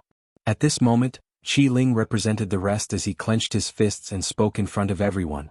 The atmosphere reached its climax in an instant. Just when everyone thought that Yun Jian would at least tremble at being hunted down by her enemies, they saw Yun Jian curl her lips into an eerie smile in front of everyone. Then she suddenly pulled out 2 pistols from her waist and threw them on the ground. In front of everyone, she spoke arrogantly to Qi Ling and the others, which made everyone present feel horrified. No matter how many times you revive, the ending will be the same. Back then, I could bury the 20 of you with my bare hands. Today, I, slaying god, can do the same and send you to hell again with my bare hands. Translator. Endless Fantasy Translation Editor. Endless Fantasy Translation. Chapter 2489. Page 1/1, Yun Jian's words were arrogant. Putting aside how Yun Jian had killed Qi Ling and his men a few years ago, the fact that Yun Jian was facing them alone right now was enough to make one wonder. Qi Ling and his men had trained themselves for so many years just to kill her. Could Yun Jian really take on all 20 of them? Moreover, she had to fight empty-handed. Did she really have the ability to do that? No matter how sensational the incident back then was, it was only a legend after all. To Lu Finfin, Su'er, Suya, Wen Jianghu and the rest, a legend was different from what they had witnessed in real life. Even if Yun Jian had defeated Qi Ling and its 20 men in the past, was there really a chance of her winning when her petite figure went up against 20 burly and invincible secret agent assassins who had once swept the world? It was mentioned that the 20 assassins who were ranked in the top 10 of the international assassin ranking a few years ago were not on the same level as the current top 10 assassins. To put it simply, Qi Ling and his men had been ranked in the top 10 of the international assassin ranking for more than 10 years. After Qi Ling and his men were killed by Yun Jian, the top 10 spots on the international assassin ranking were suddenly empty. As the saying went, a country could not live without a king. Qi Ling and his men's positions were naturally taken over by the assassins ranked behind them. If the 20 agents who took over the positions of Qi Ling's 20 assassins were stronger than Qi Ling's 20 assassins, they should have long been ranked higher than Qi Ling's 20 assassins. Therefore, the abilities of Qi Ling and his men were not something the current top 10 assassins on the international assassin ranking could compare to. Just as everyone was frowning in worry, wondering if Yun Jian could win against Qi Ling and his men, Qi Ling and his men laughed. All of a sudden, Qi Ling chuckled as well. Slaying god, we assassins have always been unscrupulous. Don't forget that there are many hostages around here. I don't believe that you can take care of them one by one. The corners of Qi Ling's mouth curved into a strange smile. At the same time he spoke evilly. After saying that, Qi Ling glanced at Lu Finfin, Suya, Su'er, Wen Jianghu and the others with a strange look. That gaze seemed to be telling everyone present that everyone here was a hostage. None of them could escape death. Lu Finfin and the others shuddered when they were glanced at by this terrifying gaze. However, this was indeed the case. Everyone present except for Snake Lizard's group was a burden to Yun Jian. Just when everyone thought that Yun Jian would not be able to escape death, Yun Jian's cold voice suddenly rang out. What does their lives have to do with me? The life and death of these people did not affect Yun Jian in the slightest. Why was Slaying God listed as the top secret agent in the international secret agent ranking? That was because she was cold and heartless. She had never stopped moving forward because of anyone. Upon hearing Yun Jian's words, everyone's hearts trembled. Ah! I've almost forgotten that you, Slaying God, have a cold and heartless side. Qi Ling was not shocked at all. The ones who were truly shocked were the group of people around them. Was Yun Jian planning to give up on them and live on her own? Just when everyone thought that Yun Jian and Qi Ling's men would continue their conversation, Qi Ling's eyes flashed and he secretly signaled to the other 19 assassins. 20 of them attacked Yun Jian from different angles. Translator, Atlas Studios Editor, Atlas Studios. Chapter 2490. Page 1/1. Underground assassins and secret agents were like this. You would never be able to guess what they were thinking. They killed as they pleased. Just a second ago they could use strange and frightening words to provoke you. In the next second, they could suddenly change their initial impression of you and directly kill you. Just like Qi Ling and the other 19 secret agents glanced at each other, and at a speed that could not be seen by the naked eye, they stood around Yun Jian, surrounding Yun Jian and attacking at the same time. The assassin who was the fastest to attack Yun Jian stepped on a large rock at the side, and spun 360 degrees in the air, directly flying in front of Yun Jian. With lightning speed, he held a dagger and attacked Yun Jian's temple. Assassins and secret agents generally did not use firearms when they fought. Firearms were only suitable for long-range attacks. When both sides were extremely strong, they would usually use daggers which were suitable for close-range attacks. This was because shooting from afar would not be able to kill the opponent. Qi. The first assassin who attacked Yun Jian stabbed towards her temple. Following closely, the other 3 secret agents followed closely behind the first assassin. They were 0.5 seconds slower than the first assassin, and used their killing moves to attack Yun Jian's neck, heart, and abdomen. There were acupuncture points all over a person's body. As long as you knew these, you could pinch a person's acupuncture points from anywhere. The other party would feel as if all their acupuncture points were pinched and they would not be able to move. These 20 secret agents were not simple low-level assassins or high-level assassins. They had all gone through the most formal and traditional training, and were at the pinnacle of the secret agent world. They were powerful existences that no one dared to provoke. Their understanding of killing techniques and killing methods were not any less than Yun Jian's. Their speed of attack was not much slower than Yun Jian's. These 20 people were all at the pinnacle of the world. As the 3 agents followed closely behind the assassin to deliver the fatal blow to Yun Jian's eyes widened. Behind them, the assassins and agents also followed the 4 people who made the first move and got into position. It could be said that this was a game of chess. To the left, to the right, to the front, to the back is death. At least in the eyes of Lu Finfin, Su'er, and Suya, Yun Jian was completely done for this time. Even though she had defeated these 20 people before, it did not mean that she was powerful. This was because no one had witnessed how slaying God defeated the 20 of them back then. Those who did had gone to hell. She's finished? Suya was a little afraid that she would see a bloody scene. She was so scared that she covered her eyes, only revealing a thin slit. She was curious to see this frightening scene. But just when everyone thought that Yun Jian was done for, they saw that Yun Jian, who had been standing motionless, didn't even look at them. She grabbed the blade of the assassin who was the first to stab her temple with one hand. She held the blade firmly in her hand with a gap of 0.1 millimeters. Almost at the same time that she grabbed the assassin's blade, she lifted her leg high and used the heel of her flats to wrap around the 3 secret agents' wrists that were holding the blades that were coming for her neck, heart, and abdomen. She kicked the 3 secret agents aside with the heel of her shoe. The rest of the secret agents did not even bat an eyelid. Before Yun Jian could kill the 4 secret agents, the remaining 16 secret agents attacked Yun Jian again. Don't let her snatch our weapons. Get into formation. Set up our formation. Even if we die again today, we'll avenge ourselves and kill slaying God. Translator, Endless Fantasy Translation Editor, Endless Fantasy Translation. Chapter 2491. After the 4 assassins were thrown to the side by Yun Jian, Qi Ling gave a heart-wrenching roar. He waved his dagger and arrived in front of Yun Jian in the shortest time possible. Yun Jian without a weapon was already hard for them to deal with. Once Yun Jian grabbed their weapons, the one with the absolute advantage would definitely be Yun Jian. This was a battle between the real world's top assassins. This was a battle of life and death between the former king and the current emperor. Oh my God!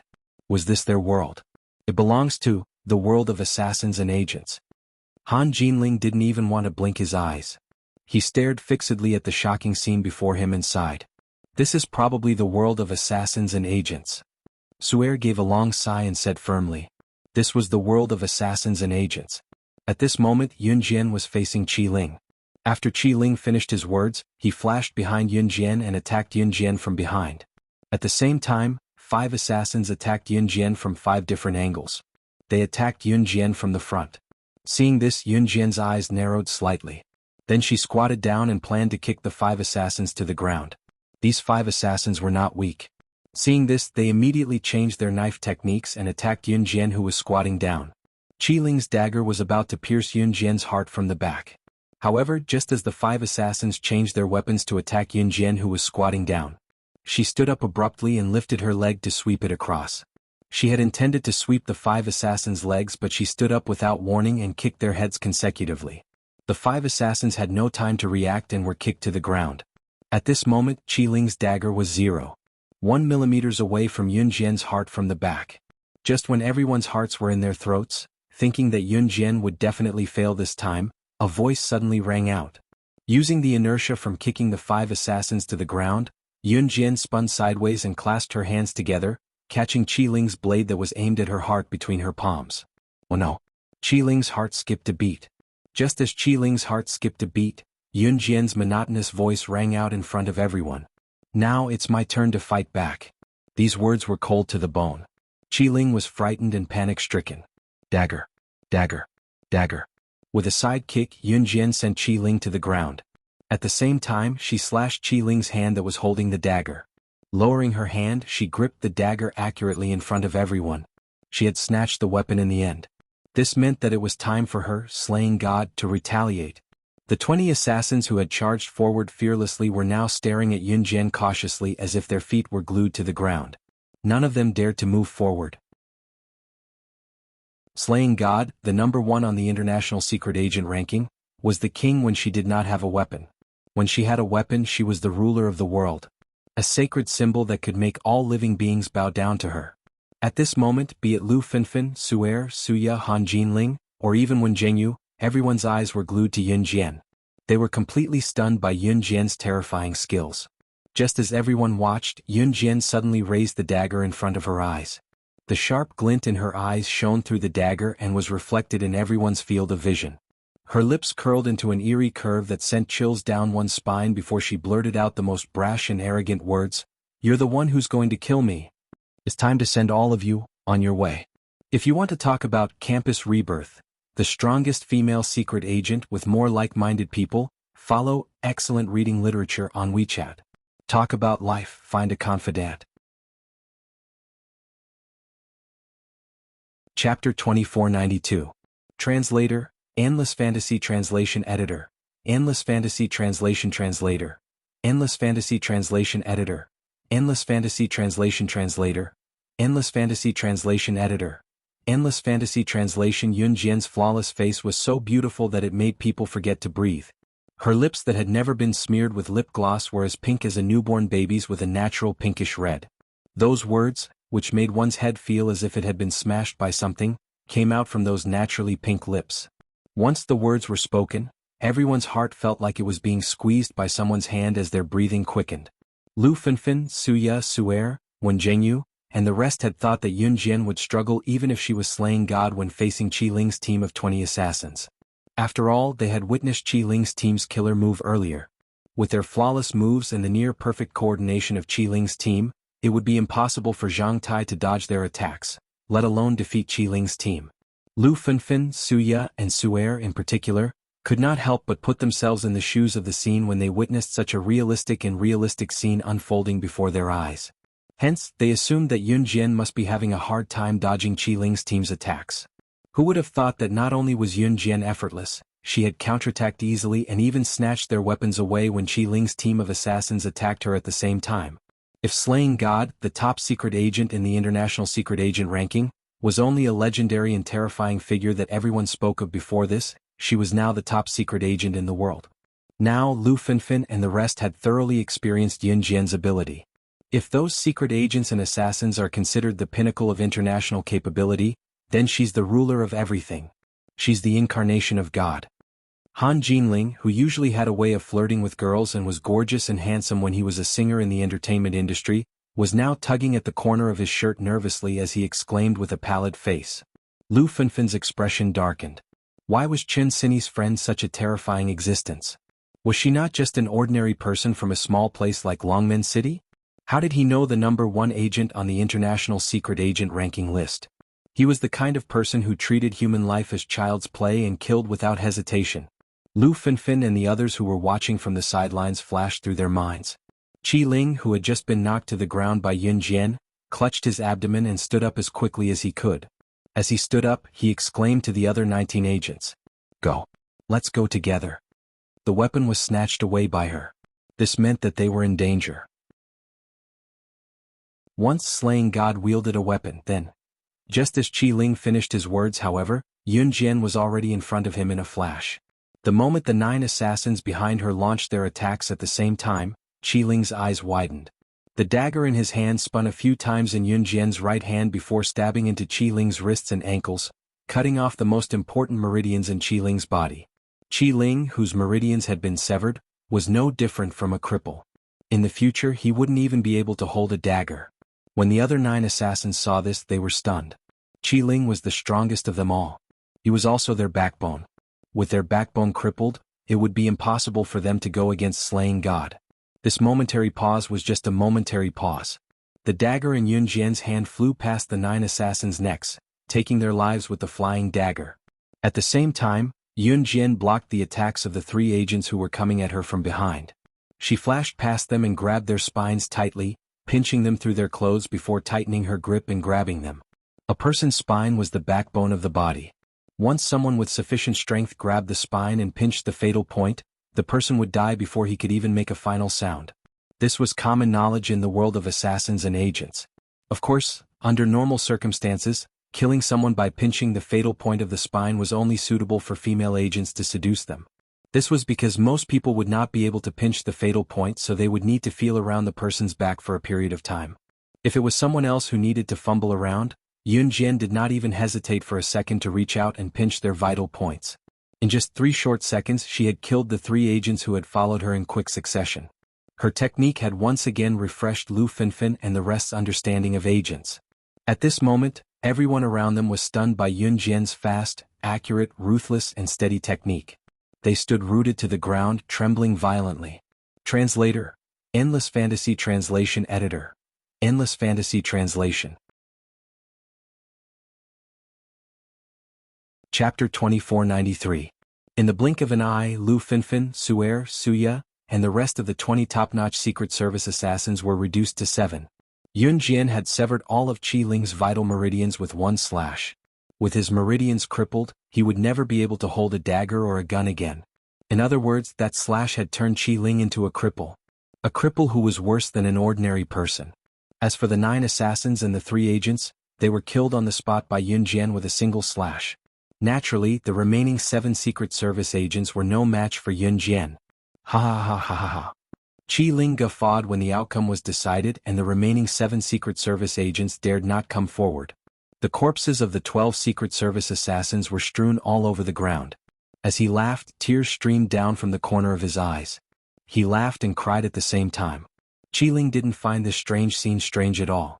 As he laughed, Qi Ling suddenly stood up shakily from the ground. He looked at Yun Jian with a wide grin on his face. As he laughed, tears streamed down from the corner of his eyes. Ah! I can't believe that after so many years the 20 of us are still no match for you. Ah! Ah! Ah! Qi Ling laughed like a madman. His laughter was earth-shattering. Lu Finfin, Suer, and the rest felt their hearts clench as they panicked. Qi Ling chuckled like a car that had slammed on the brakes halfway through its journey. He stopped smiling abruptly and glared at Yun Jian with a murderous glare before snickering menacingly. However, slaying God, do you really think that we can be resurrected because that mysterious big shot didn't give us any other powers? After that, Qi Ling looked at the 12 people who were killed by Yun Jian and said, "Stand up, all of you. It's time for slaying God to witness our true strength that transcends the universe." The mysterious person had given them a brand new power. It was enough to defeat slaying God's mortal body. Everyone was shocked when Qi Ling said that. However, a minute passed and there was no reaction. Qi Ling's eyes trembled when he saw that. What's going on? After that, Qi Ling's earlier arrogance vanished. He glared at Yun Jian and asked in a terrified tone, What did you do? Didn't the mysterious person who resurrected all of you tell you that I have the same power that you have?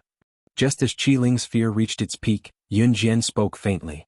After that, her red lips curved into a smile. Qiling's eyes widened and everyone else's eyes widened. And I came from the mysterious person who resurrected all of you. As for them, their souls have been completely severed by me. Even if the mysterious person were to act again, he would not be able to save them. Once, the person, the world of the world. There was no other way to save them. Yun Jian's words were a huge blow to Qiling. Qiling's face darkened to the extreme at this moment. However, Qiling's expression only darkened slightly. In the next second he suddenly laughed out loud. Ha! Even so. That mysterious person even sent Lord Zhihuang to help us deal with you. Lord Zhihuang's power is not something you can fight against. Slaying God, you're still going to die today. Qiling guffawed. However, his laughter only lasted for 2 seconds. A package stained with dried blood suddenly fell from the sky. The cloth outside the package slid to the ground, revealing a bloody head without a body. Lu Fenfen screamed in fright when she saw the head. When he saw the face of the head, Qiling's smile froze. Lord Zhihuang? How is this possible? Just as Qiling's panicked voice fell, a magnetic male voice that was so cold that it sent shivers down one's spine rang out from behind the rock. That pleasant voice that made people unable to help but indulge in it came out from his handsome thin lips in front of everyone. You bullied the mother of my child. Did you ask for my permission?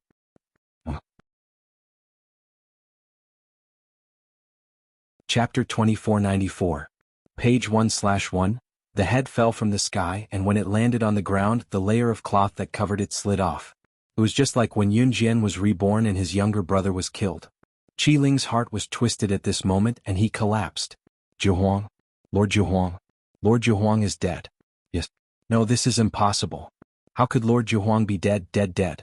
Qiling was so scared that his face turned pale. Even his lips and teeth trembled violently.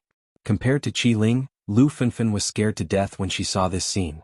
Qiling wasn't afraid of the scene in front of him. As an assassin he had seen all kinds of bloody scenes. What made Qiling's expression change was that the final trump card that could kill slaying God for them was dead. And to die in such a cruel way. Back then, when Lord Zhihuang was ordered by the mysterious person to resurrect the 20 of them, he had even fought with them. The reason was because when the 20 of them had just been revived, they were not willing to listen to Lord Zhihuang. Who would have thought that Lord Zhihuang would extend a finger and defeat all 20 of them? That brand new power, the power called spiritual power, made them crave and desire it. At the same time, they also held respect and worship for Lord Zhihuang. But this handsome man who suddenly appeared actually killed Lord Zhihuang. Then his strength must have reached the pinnacle of perfection. It was the first time Qiling felt fear from someone other than slaying God. He trembled for 2 seconds and took 2 steps back. He wanted to flee at the last minute. Brother, where are you going? Just as Qiling took 2 steps back and was about to escape, a whistle was blown and a male voice suddenly sounded behind Qiling. This man's voice carried a hint of joy. As soon as he finished speaking, the sound of a knife entering a person's body followed closely behind. However, Adam, who had suddenly appeared, was holding a long blade in his hand. Just as Qiling retreated and was about to escape, he stabbed the long saber in his hand into Qiling's heart. The long saber pierced through Qiling's chest from the position of his heart. At this moment, Adam's face was still smiling mischievously, but the long blade in his hand mercilessly pierced through Qiling's heart. After saying that, Adam flicked the long saber in his hand and said to Qiling the last words he heard in his life, "Brother, do you feel good?" These scenes flashed past Lu Fenfen's eyes one after another. Lu Fenfen raised her red nail-painted hand and looked at the scene in front of her with shock and fear. In the next second her head fell. Because she could not bear with so many things that had just happened, she was completely frightened and fainted. With CE and Adam around, no matter how powerful the other 7 agents were, they wouldn't be able to survive. Woo, Mama. At this moment, Mo Sun walked over with 2 children who had been crying non-stop, as if they were competing to see who could cry the loudest. You really have children? Han Jinling reacted at this moment. He looked at the 2 children in Mo Sun's arms who somewhat resembled Yun Jian. His eyes widened and he asked in surprise. Yun Jian ignored Han Jinling. When the 2 children saw Yun Jian, they instantly stopped crying. At this moment, the little boy and the little girl had pitiful tears hanging on their faces. They stretched out their hands to Yun Jian and cried non-stop. Mo Sun, on the other hand, hugged both men tightly, preventing them from falling to the ground because they arched their backs trying to get into her embrace. He did not want to travel to the Amazon forest or the Sahara Desert. The little boy seemed to know that Emo-sen was holding him tightly, not letting him get close to his mother. In front of everyone, the little boy puffed up his cheeks and blew. He desperately lowered his head to the ground. Emo-sen hugged him tightly and did not dare to let go. At this moment, the little boy's short legs successfully broke free from Emo-sen's arms. He shouted fiercely, "Yeah, scum. Scum, scum, scum." That short leg actually kicked Emo-sen in the face. With this kick, the little boy seemed to have found something fun. He stood upside down, and his clothes were held by Emo-sen so that he did not fall. The little boy's short legs that kicked Emo-sen's face began to kick alternately. It looked like he was taking revenge on Emo-sen for not letting him go to his mother's side. Top reading website, M. Chapter 2495. Young madam, young master is looking for you. Emo-sen, who was kicked a few times by the little guy, didn't have the slightest change in expression as he spoke to Yunjian. "Ah, you Emo-sen also have a day like this." After Adam dealt with the few people at the scene, he directly threw the long saber on the ground and walked towards Emo-senator. Walking in front of Emo-sen, Adam reached out and picked up the little guy upside down, and then said to the little guy impolitely, "Hey kid, call me big brother and I'll take you to find your mother." The little guy, who was less than 6 months old, was picked up upside down by Adam, and he made a very dissatisfied "yaya" sound. "Yo kid, you have a bit of a temper. You want to fight with big brother? Brother Xiaoxin will." Adam still had a bit of a temper. However, just as Adam's words fell, he suddenly felt a sharp and irresistible killing intent refracted towards him. Adam held the little guy's leg with one hand and held the little guy upside down in front of him. His head slowly moved like a robot to look at the source of the killing intent. But his eyes just happened to meet Siyi's deep black eyes that seemed to want to silence him. "This, ha, young master." Adam's face slowly stiffened at this moment. When he said this, he also picked up one of the little guy's legs and pulled the corner of his mouth.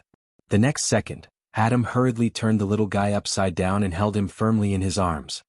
Little guy is so cute, ha," Adam said, and reached out to flick the little guy's pink and tender little face. He swallowed the word "kid" that he wanted to say at the beginning.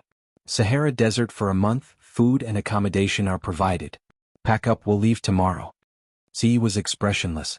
He glanced at Adam, and after saying this, he took Yunjian's hand and walked over to take the little girl from Emo-senator. He held her in his arms, threw the little guy to Adam, and left after saying this.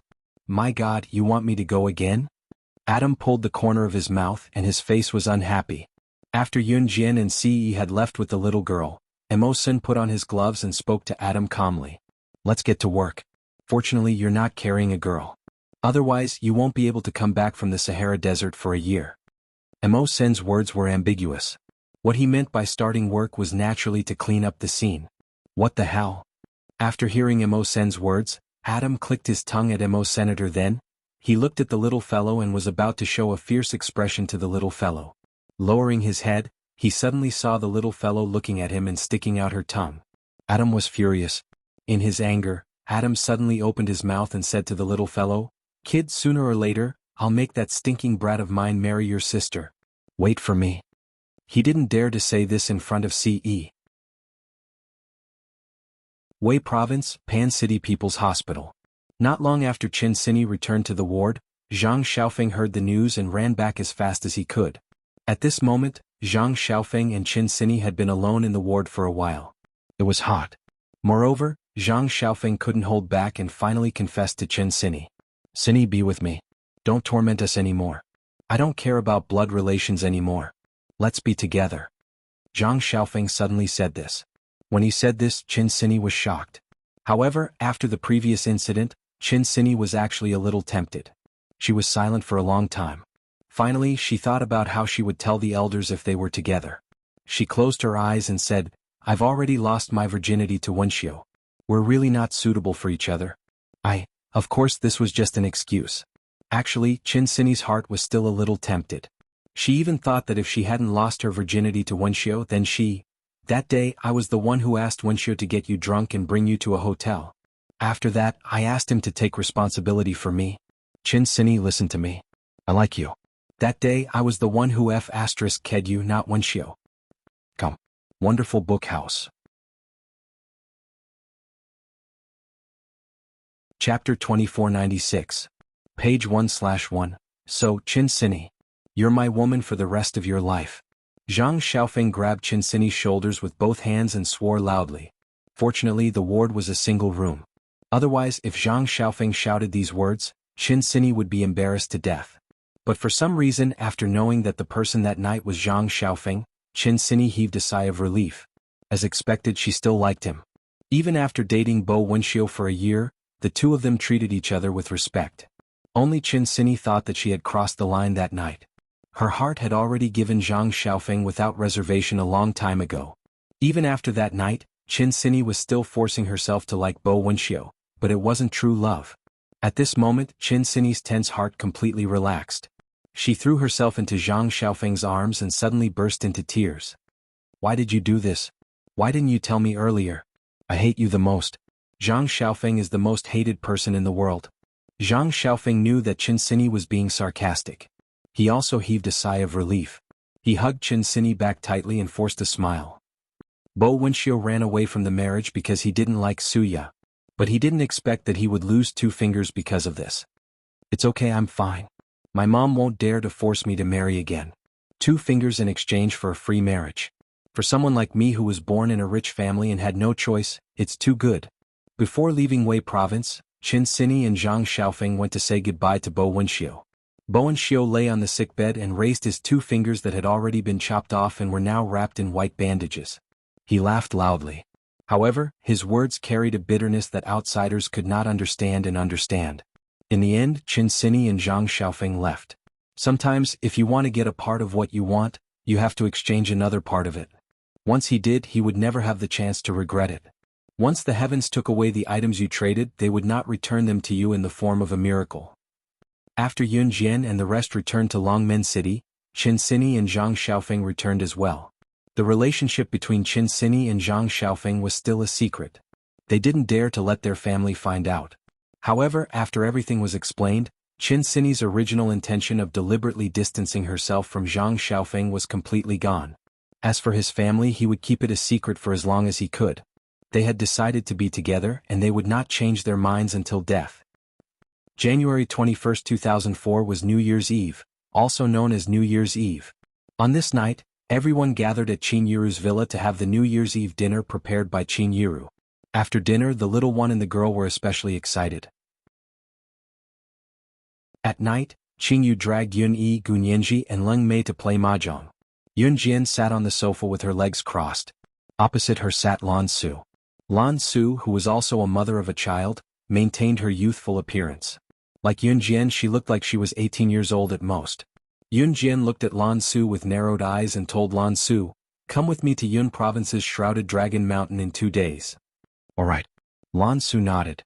Of course, they would have to wait until after the new year to go to Yun Province's Shrouded Dragon Mountain.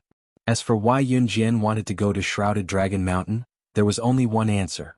Xingfeng, the creator of Deity Continent, had left behind 3 divine weapons. The third one was in Shrouded Dragon Mountain. Ce would investigate Xingfeng's matter directly when she returned to Deity Continent. The search for the third divine weapon was left to Yun Jian. The path to the peak of Yun Province's Shrouded Dragon Mountain was where Yun Jian's target was. It was filled with poisonous miasma all year round and wild beasts roamed around, making it extremely dangerous. It was said that those who came back from the peak were either dead or crippled.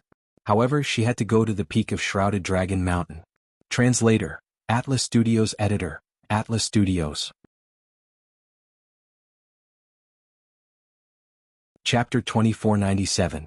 Page 1/1. Sister Jian, contact me anytime. Lan Su nodded at Yun Jian. Yun Jian hummed in reply. On New Year's Eve, Xiao Yunzhu, Duan Li, Duanya, and the children stayed up until past midnight, only going to bed after receiving the New Year's red packets from the adults. The little boy and girl did not know what a red packet was. After receiving the New Year's red packet, the little guy happily stuffed the big red packet into his mouth. In the end, they were stopped by Qin Yiru in time. New Year's Eve was very exciting for children. To Yun Jian, however, other than the incessant sound of firecrackers around them, it was no different from any other day. The next morning, Yun Jian accompanied Qin Yiru and Gu Junjian to visit their relatives. He did not go with them. Since the little boy and girl had slept late last night and were sound asleep this morning, Yun Jian could not bear to wake them up, so she asked Ce to stay and watch over them. Ce dared not disobey Yun Jian.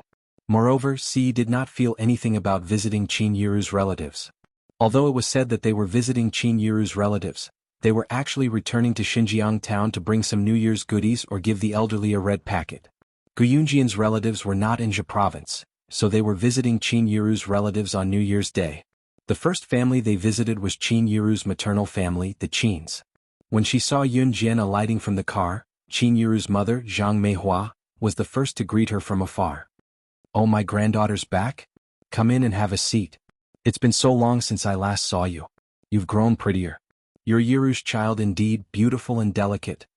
Ever since she knew that Yun Jian was the director of new crews, Zhang Meihua had been fawning over her. Humans were like that. When someone you used to look down on became rich, they would forget what they had done to you that you could not tolerate and try to get close to you as if nothing had happened. There were many people who came to Zhang Meihua's house today. They only visited each other during New Year's Day and did not know that they were distant relatives.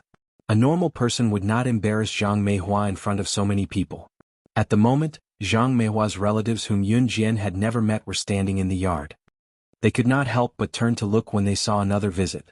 Judging from the way Zhang Meihua spoke to Yun Jian, anyone would assume that Yun Jian was close to her grandmother. Zhang Meihua was Zhang Meihua's Zhang Meihua, and Zhang was Zhang Meihua's Zhang house. Yang Zhang's family's Yun Jian had never forgiven Zhang Meihua for what she had done to Qin Yiru. Some people's mistakes could be forgiven, but some people's mistakes were just like those who cheated. They would never be forgiven in their lifetime. Yun Jian had never acknowledged Zhang Meihua as her relative. "Cousin, is this your granddaughter who managed to expand her company overseas at such a young age? Shenyi, come here. This is your great-aunt's granddaughter. You're the same age." Just as Yun Jian was about to walk past Zhang Meihua to catch up to Qin Yiru, an old woman who was fawning over Yun Jian walked over. She tugged at her granddaughter's hand as she spoke to Zhang Meihua, trying to get closer to Yun Jian. Zhang Meihua knew that Yun Jian did not like her, but she had such a capable granddaughter. Old women from the countryside had no other talents but to brag about such things and compare whose offspring had better grades and prospects. As a matter of fact, Zhang Meihua had already bragged about Yun Jian being New Cruise's director. The old woman who was tugging at a 19-year-old girl was Zhang Meihua's cousin. They rarely interacted with each other. They would only visit each other during Chinese New Year. The 19-year-old girl who was the same age as Yun Jian was the old woman's granddaughter, Zhang Xuani. Zhang Xuani had dyed her long chestnut-colored hair. She looked extremely reluctant when she was dragged to stand in front of Yun Jian. The old woman then spoke again. She spoke in an authentic village accent as she tugged at Zhang Xuani to fawn over Yun Jian. "There are only so many young people in your generation. You must get along well with your family in the future. I heard that you're the director of new crews. You must teach my Xianyi more in the future so that she can earn as much as you do." Translator, Endless Fantasy Translation Editor, Endless Fantasy. Chapter 2498. Translator, Endless Fantasy Translation Editor, Endless Fantasy Translation Translator, Endless Fantasy Translation Editor, Endless Fantasy Translation Translator, Endless Fantasy Translation Editor, Endless Fantasy Translation. There was a type of person who thought that since they were your relatives, you had to help them unconditionally so that their family could become successful too. Just like Zhang Meihua's cousin. Even when he said this, there was a tone that sounded as if it was only natural. When she said that, most people would be embarrassed to reject her outright. At that time, Zhang Meihua's cousin, who was the old lady, even reached out to hold Yun Jian's hand as if she was doing it for Yun Jian's sake. Just when everyone thought that Yun Jian would agree to Zhang Meihua's cousin's unreasonable request for the sake of her reputation as New Cruise's director, Yun Jian slapped the old lady's hand away in front of everyone and said coldly, "No." That simple rejection stunned everyone who heard Yun Jian, especially the old lady. The old lady did not expect Yun Jian to reject her so straightforwardly. She was stunned. "Ah, Meihua, your granddaughter has a temper. Meihua, don't be angry. She's just a kid. Although she's able to expand the company overseas and make a lot of money, she's still a kid. She doesn't know any better." Not long after Yun Jian finished, a middle-aged man in his 40s spoke to the old lady in an adult tone. He sounded like he was joking. Aihua was the old lady's name. Her full name was Ma Aihua. When Ma Aihua heard the middle-aged man's words, her stunned expression returned to normal. Just like before, she looked at Yun Jian with a smile. This time she learned her lesson and did not hold Yun Jian's hand. Instead, she acted as if she did not hear Yun Jian's words and spoke again. Your new cruise's director. Since you're so capable, why don't you bring my Xianyi along? My Xianyi can do anything. You and my Xianyi are cousins. We're going to be a family from now on. Spend some time to teach my Xianyi so that she can earn as much as you do. If Ma Aihua's words were said with a face full of righteousness, then this time she even played the relative card. That was how society was. If you were poor, people would look down on you. If you were rich, people would want to cheat you out of every last drop of blood. No one liked to approach someone who was rich for no reason and constantly flatter and praise them, unless the other party had a purpose. Ma Aihua's shamelessness seemed to be a matter of course to the people around her. Yun Jian's refusal would be petty and wrong. In fact, there weren't many old women like Ma Aihua. Most people wouldn't mention it again after being rejected. However, after receiving Yun Jian's rejection, Ma Aihua once again spoke in a forceful tone. As soon as she said this, some of the relatives and friends standing around felt that Ma Aihua was shameless. You want me to promote your granddaughter to make a lot of money? Yun Jian heard Ma Aihua's repeated words. Her red arc curved and she said scornfully. Hearing Yun Jian's words, Ma Aihua really felt that Yun Jian had agreed to her request. She quickly said, let my Xianyi follow you. I want to earn as much money as you. She's very smart, no worse than you. She said this with such confidence. It was as if Yun Jian was lucky to be able to open the company overseas. If the same luck was given to her granddaughter, Zhang Xianyi, her granddaughter's achievements wouldn't be any worse than hers. Sure. Just when everyone thought that Yun Jian would refuse like before, Yun Jian's pleasant female voice suddenly sounded. Hearing this, everyone was stunned.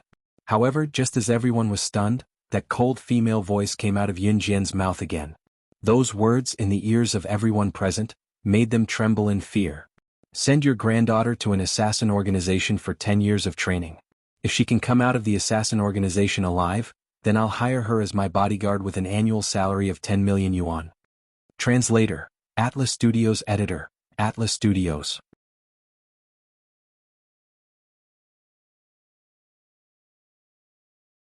Chapter 2499. Yun Jian was not joking. Her icy tone that was so cold that no one could tell that she was joking made everyone's heart skip a beat. Assassin organization? What assassin organization? What kind of organization is an assassin organization? Ma Aihua was an authentic village woman who had eventually turned into a cunning old woman. She had lived in the village for almost all her life.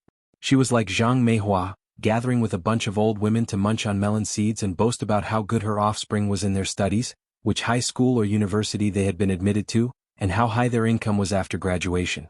She would boast as much as she could. In spite of it, the term assassin organization was completely foreign to Ma Aihua. Grandma, an assassin organization is a place to train assassins. Assassins are people who kill as their profession. They're very good assassins who assassinate important people. It's terrifying. Besides, there are usually less than 3 out of thousands of people who enter an assassin organization that trains assassins. Zhang Xuani still had some understanding of the assassin organization. At this moment, she grabbed Ma Aihua's hand and shook Ma Aihua's arm as she spoke to Ma Aihua. It's a place like this. You want my granddaughter to go? Ma Aihua's expression froze when she heard Zhang Xuani's words as she questioned Yun Jian. What if my granddaughter dies? Ma Aihua raised her voice and spoke to Yun Jian in annoyance. Leaving the assassin organization alive is the minimum requirement I have for the bodyguards I hire. Do you really think that there's a free lunch waiting for you in this world? Yun Jian sneered as she glanced at Ma Aihua from the corner of her eyes. With that, Ma Aihua knew that Yun Jian was being sincere. Ma Aihua rolled her eyes at Yun Jian and spoke to Yun Jian in Longmen City's local dialect. Humph, how arrogant.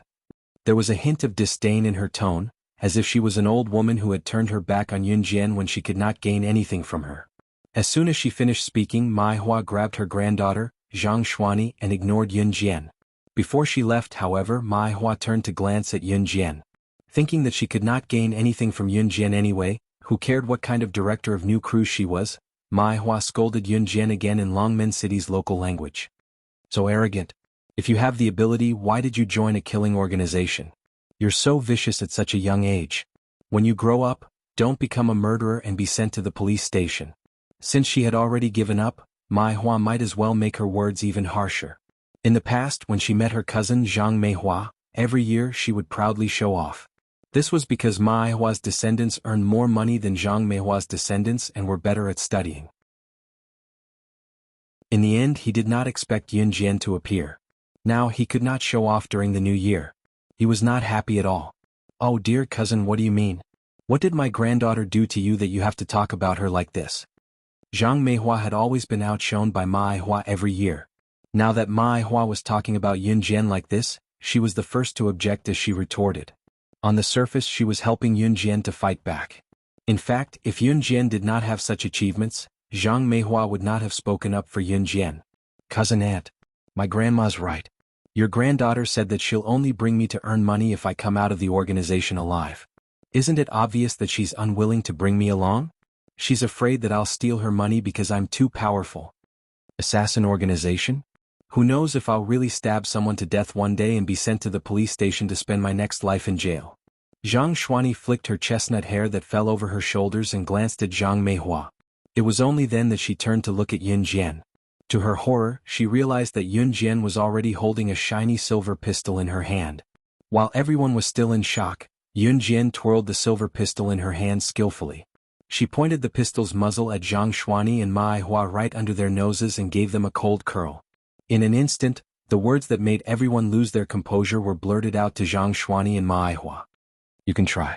After I kill all of you, who in Longmen City, Zhe Province, or even Country Z would have the guts to send me to prison."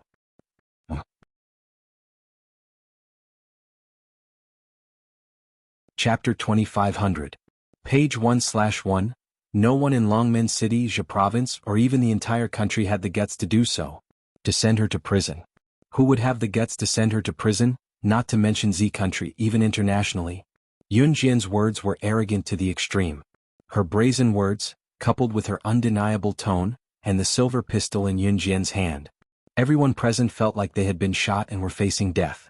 The wrinkles on Meihua's old, ugly and yellow face were crumpled like a piece of yellow paper that was crumpled into a ball due to the shock of Yun Jian's action of taking out the gun. It was even uglier than the crumpled yellow paper. "That's a gun. That's a gun.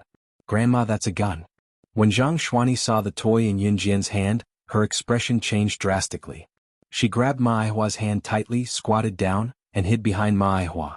Meihua was scared to death as well, her pale face scrunched up as she shouted, "Who's her mother? Don't you care about this child? Don't you shoot."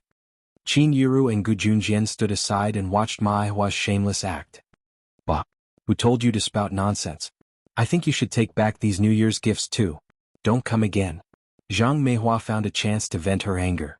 She ran into the house and took out the New Year's gifts from Meihua, a small bottle of the cheapest oil in the supermarket and a carton of milk from an inferior brand, and tossed them in front of Meihua and Zhang Xuani. Take it. Don't come again." Zhang Meihua tossed the cheap gifts back to Meihua and Zhang Xuani. After tossing the gifts to Meihua and Zhang Xuani, Zhang Meihua's anger was vented. Although there were many relatives around, it was obvious that Meihua and Zhang Xuani were the ones who got into trouble first. Instead of calling it a New Year's greeting every year, it was more like Meihua came to her door with cheap gifts to show off in front of Zhang Meihua. Zhang Meihua could not stand her boastful tone and wished she could embarrass Meihua right there and then. Now the opportunity had presented itself. "Xuani, go get your dad. Let's go. Meihua stepped back, stretched out her hand and pushed Zhang Xuani. Her own people were the first to leave and she ran away like a wisp of smoke. He looked like he was afraid that he would be shot to death by the gun in Yun Jian's hand if he was one step slower. Zhang Xuani was also afraid. She chased after Meihua and only shouted to her father, who was still standing in the room, "Dad, let's go." Then she avoided the place as if avoiding the plague. After Zhang Meihua ran away, the rest of Zhang Meihua's relatives and friends were still looking at the gun in Yun Jian's hand in fear. They did not know whether to run or not.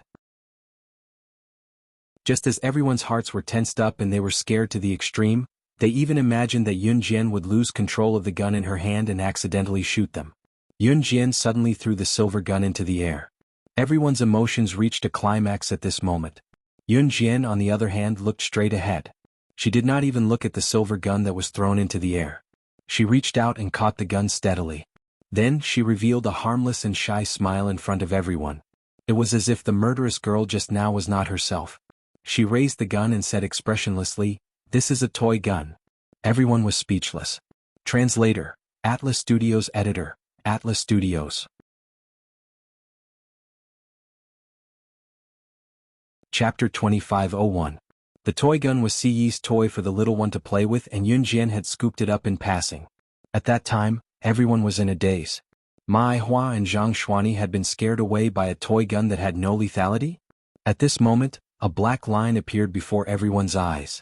If nothing went wrong, there would be news after the new year that Mai Hua and Zhang Xuani were scared away by Zhang Meihua's granddaughter's toy gun.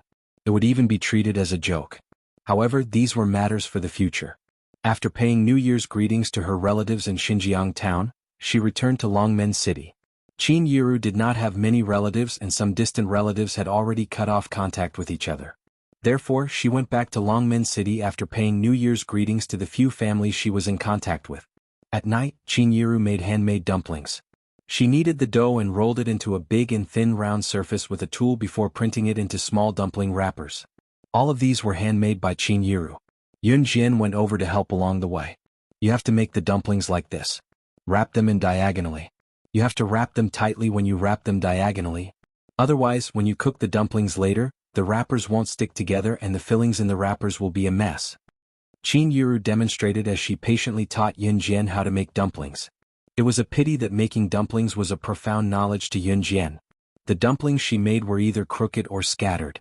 Before she could pick them up, the celery, tofu, and meat filling had already spilled out. "It's okay, I'll fix them for you." Qin Yiru turned her head away and stifled a chuckle. She then turned back to take the unshaped dumplings that Yun Jian had made and helped Yun Jian fix the shape of the dumplings.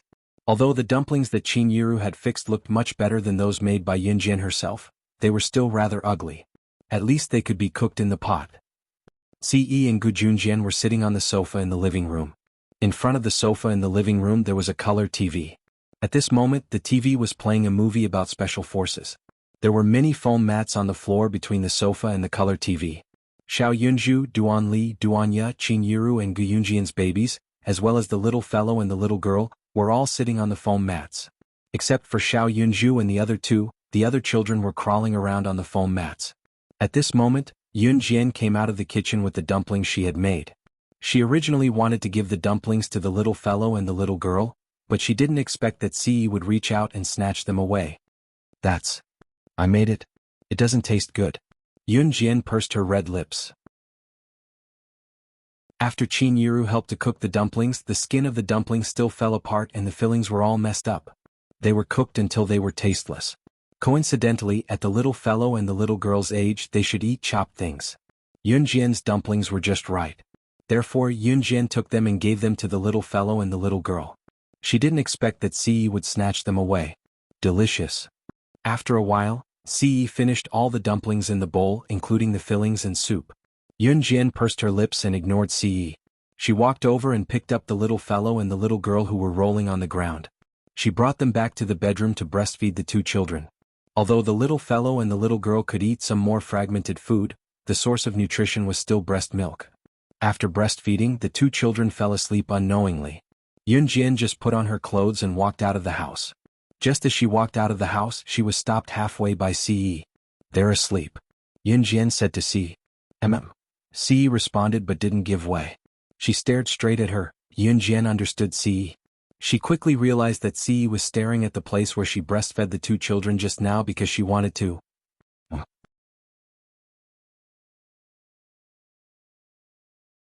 Chapter 2502. Page 1/1. In the end, Yun Jian fulfilled Ce's perverted request.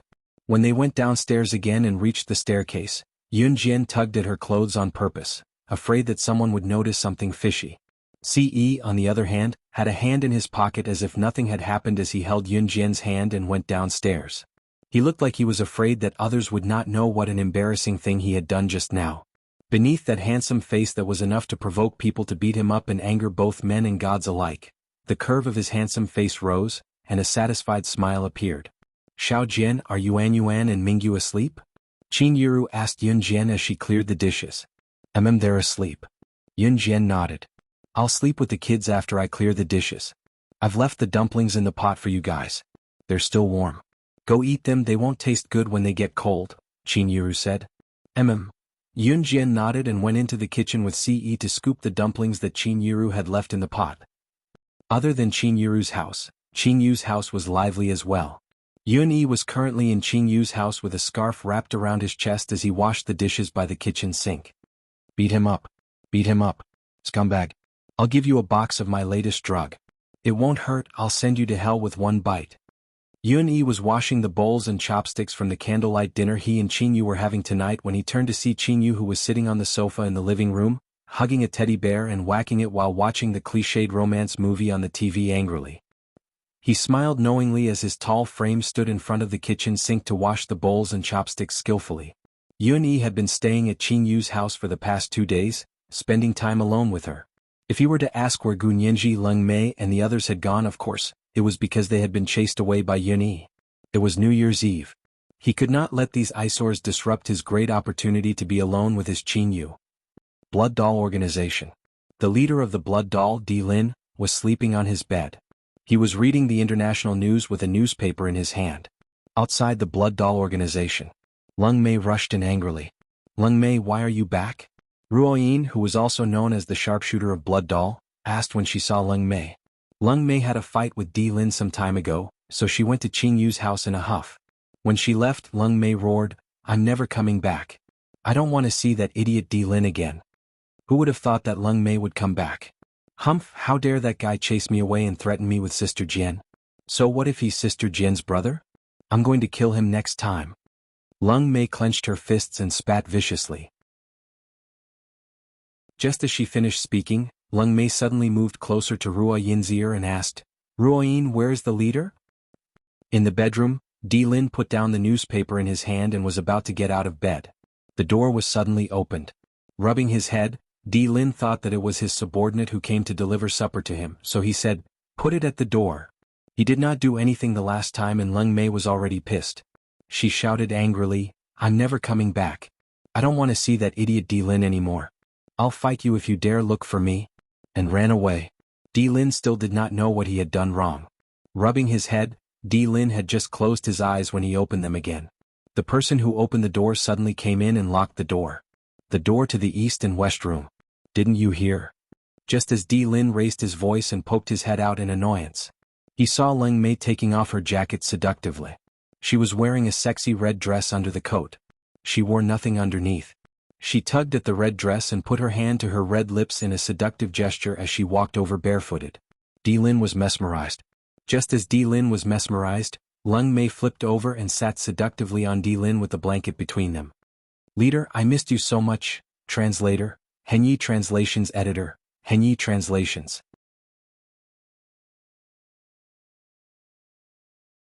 Chapter 2503. Leng Mei reached out a finger and gently tapped Di Lin's chest. She pushed Di Lin, who was sitting on the bed, onto the bed. Leng Mei was rather proactive, but she was unusually proactive today. Did she not say that she never wanted to see him again?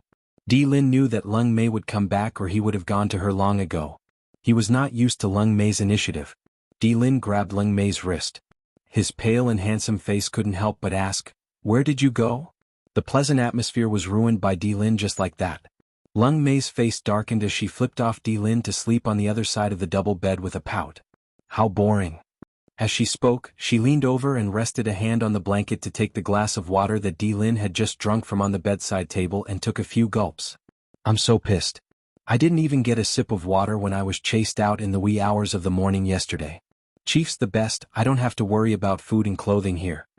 Leng Mei placed the empty glass of water on the bedside table. Her entire body was paralyzed and stretched out like the Chinese character, occupying the entire bed. An arm and a leg were propped on Di Lin with the blanket between them. Hey, I'm exhausted from the flight the whole night. Let me rest for a bit. Leng Mei closed her eyes as she spoke, planning to sleep for real. Before she could doze off, however, Di Lin grabbed her wrist. Running away after flirting? There's no such thing in this world.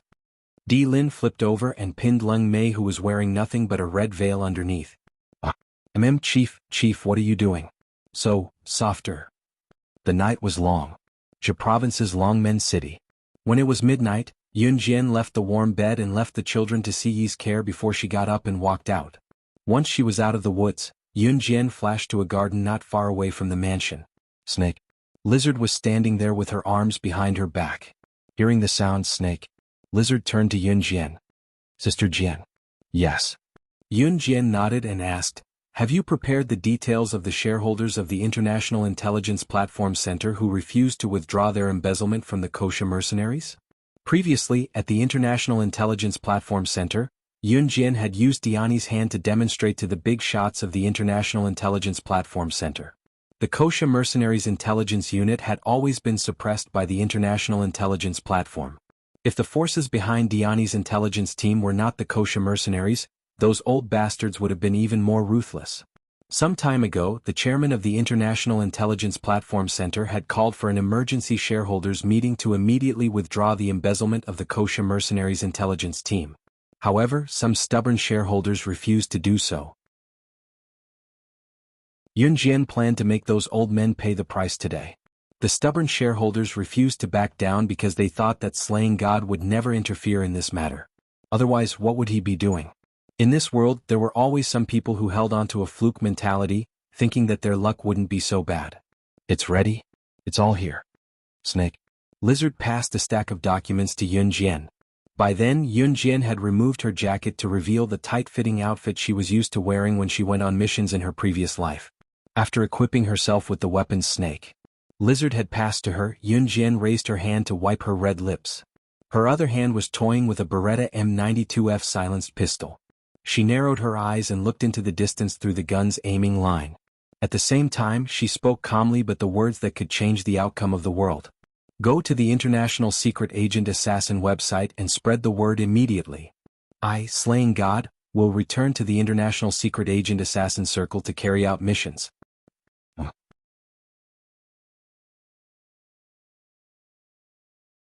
Chapter 2504. Translator. Endless Fantasy Translation Editor. Endless Fantasy Translation, page 1/1. Since her rebirth, Yun Jian had been roaming the world's pinnacle as slaying God, but she had never accepted a mission with a high reward from an international assassin website. In other words, although Yun Jian had always been around, the 1027 assassination missions she completed and the 109 assassin organizations she annihilated were all completed before her rebirth. Since she did not accept any missions from the International Secret Agent Killer website, it meant that as slaying God, all the records that were recorded in her files were completed by her a few years ago. In the years that followed, slaying God had never accepted a single bounty mission. She could be considered as having retired from the International Assassin Circle. To put it simply, she would not accept the mission no matter how much money she was offered. Slaying God had retired for many years. Letting Snake. Lizard say this meant that Yun Jian was returning to the Assassin Circle to carry out missions again. Yes, Sister Jian. Snake. Lizard answered loudly when she heard Yun Jian. After Yun Jian was done preparing all her equipment, a pair of sunglasses appeared with a flick of her wrist. She put them on gently. Get ready to go.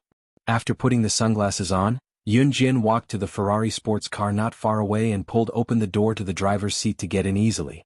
Snake. Lizard followed Yun Jian to the front passenger seat of the Ferrari sports car. The fiery red LaFerrari sped away like a flash of lightning. As the shareholders of the International Intelligence Platform Center, they had offended many people on a daily basis. There were plenty of people on the International Assassin website who wanted to eliminate the shareholders with a hefty reward. In spite of it, there were very few assassins and secret agents who were capable of taking on the task of assassinating the shareholders of the International Intelligence Platform Center. Screech. The sports car sped along the highway at lightning speed. Occasionally, when they passed by a bend, the reflection of Yun Jian's red lips could be seen in the rearview mirror. Slaying God had accepted the hefty reward for the shareholders of the International Intelligence Platform Center. There was an unspoken rule when Slaying God went on a mission. Basically, assassins and special agents would kill their targets without anyone knowing when they went on a mission.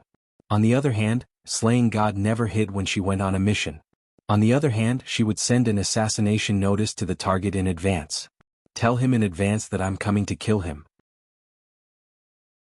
The real reason why the international bigwigs, businessmen, and politicians were afraid of Slaying God was that even after Slaying God had sent them the assassination notice and told them to be prepared for the nets above snares below, it was futile. This was the most frightening part. International Intelligence Platform Center, conference room. What's going on? Slaying God is really going to attack us. A short and plump middle-aged man stood up, trembling.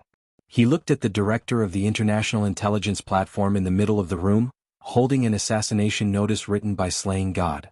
Slaying God, who hasn't been on a mission for years. How could this be? How could this be? Director, I don't want to die. I don't want to. Director, let's revoke the deduction of the Kosha Mercenaries Intelligence Unit. We don't want that money anymore. I beg you to save us. Save us. Another shareholder who was doing well in the business world also held an assassination notice in his hand. He was so frightened that he fell to the ground, trembling uncontrollably. The director sitting at the top frowned and suddenly opened his eyes. He looked at the shareholders who had received the assassination notice with a gloomy expression. You didn't listen to me when I asked you to revoke the deduction of the Kosha Mercenaries Intelligence Unit. It's too late to revoke the deduction now. Don't you know that ever since Slaying God debuted, she sent out 1,027 assassination notices. None of the targets have lived past the second day. Top reading website, M.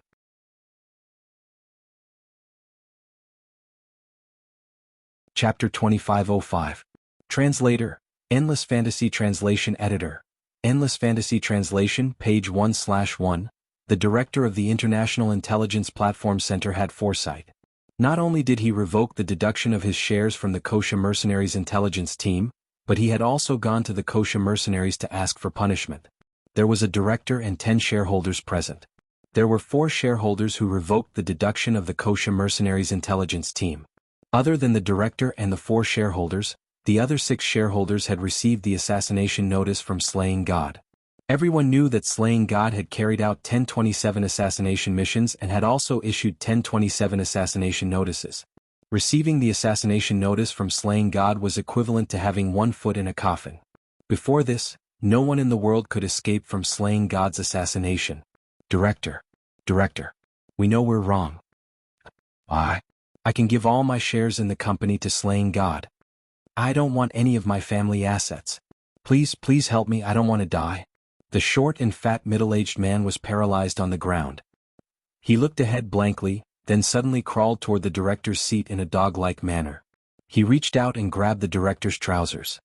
His hands were shaking more violently than a spring. Fear, terror, and all sorts of emotions were mixed in the short and fat middle-aged man's eyes. What were you doing earlier? If you'd listened to me and revoked the deduction, this wouldn't have happened. The director yelled. We thought that Slaying God wouldn't return. Director, I beg you to save me. As long as you save me, I will give you all my shares. The director blinked at the short and fat middle-aged man's words. The director waved his hand. Fine. I'll contact the Interpol team for you. I happen to know a very powerful person in there. But whether you can survive Slaying God's attack will depend on your luck. In Country M, in a large villa in the suburbs some distance away from the International Intelligence Platform Center. This villa was the home of the Interpol team's captain, Bernie Austin, whom the director of the International Intelligence Platform Center knew. Bernie Austin, or Bernie for short. A foreigner's name was usually followed by his surname, which was why Bernie was his given name. Bernie knew the director of the International Intelligence Platform Center and had been entrusted with it. Therefore he had his house surrounded. There were many traps in Bernie's house. In addition to the patrols and special forces patrolling nearby, even a fly could not sneak in. The 6 shareholders of the International Intelligence Platform Center who had received Slaying God's assassination notice were placed in the living room of Bernie's house. Bernie entered the house after he was done patrolling. He said to the 6 shareholders, everything seems normal for now. Stay where you are and don't go to the washroom. Don't go to the toilet alone. The 6 shareholders nodded immediately. When Bernie was young, about 20 years ago, he had successfully saved a target who had received an assassination notice from one of the top assassins on the international assassin list. Bernie. Together with the Barnett police force, it was not a joke, it was a very powerful force. That was why the 6 shareholders breathed a sigh of relief. Their tense hearts were finally relieved. At that moment, one of Bernie's direct relatives, a young lady in her 20s who was sitting on the sofa, asked Bernie in a questioning tone. Uncle, is Slaying God really that powerful that you and so many outstanding elites have to fight her? This young woman was Bernie's niece. Her name was Bailey Austin. Beryl had been spoiled since she was young. She had always admired her uncle, Bernie. She even thought that her uncle was the most powerful person in the world. That was why she said that. After Burial finished speaking, Bernie rubbed his forehead and solemnly said to Burial, "Don't worry. She's more than powerful. Today I've mobilized members from 3 Interpol teams, and they're the most outstanding members of my Interpol team. It's still unknown if they can hold slaying God off for 10 minutes. Translator, Endless Fantasy Translation Editor, Endless Fantasy Translation."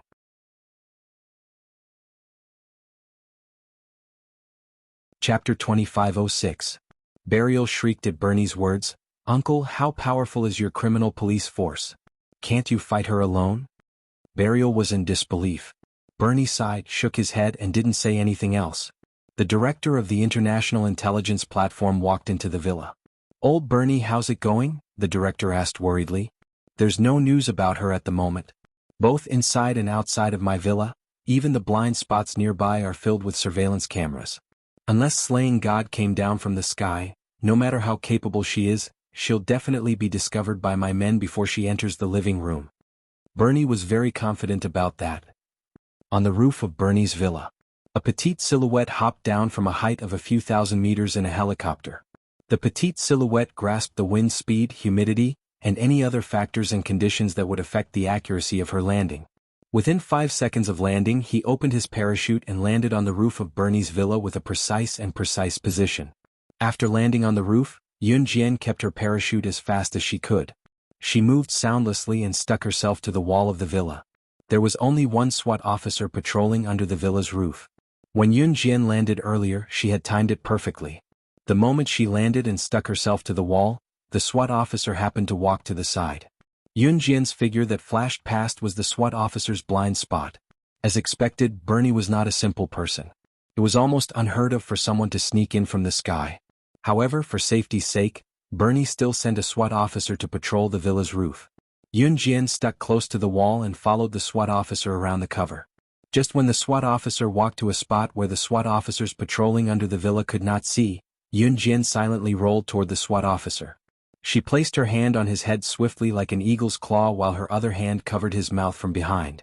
Within a second, Yun Jian's hand slid from the top of his head to his neck and snapped his neck. Dragging him to a dark place, Yun Jian leaned against the corner of the wall to hear the sound from the stairs. After confirming that there was no one around, Yun Jian held onto the wall with one hand and hung her body in the air by the window under the eaves. Her other hand unlocked the window at lightning speed and flipped through the window.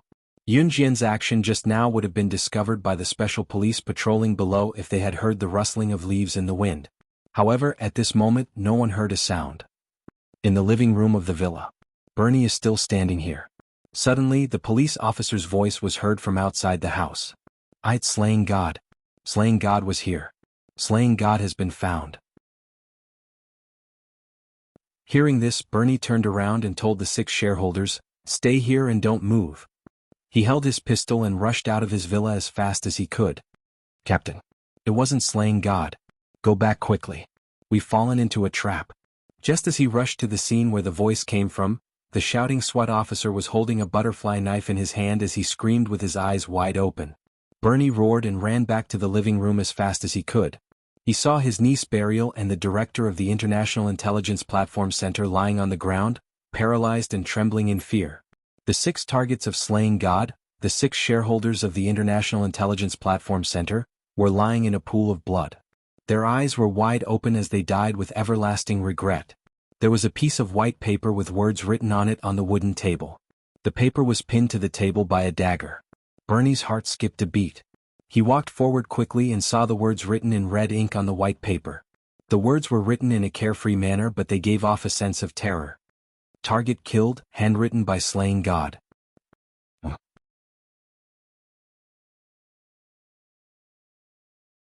Chapter 2507.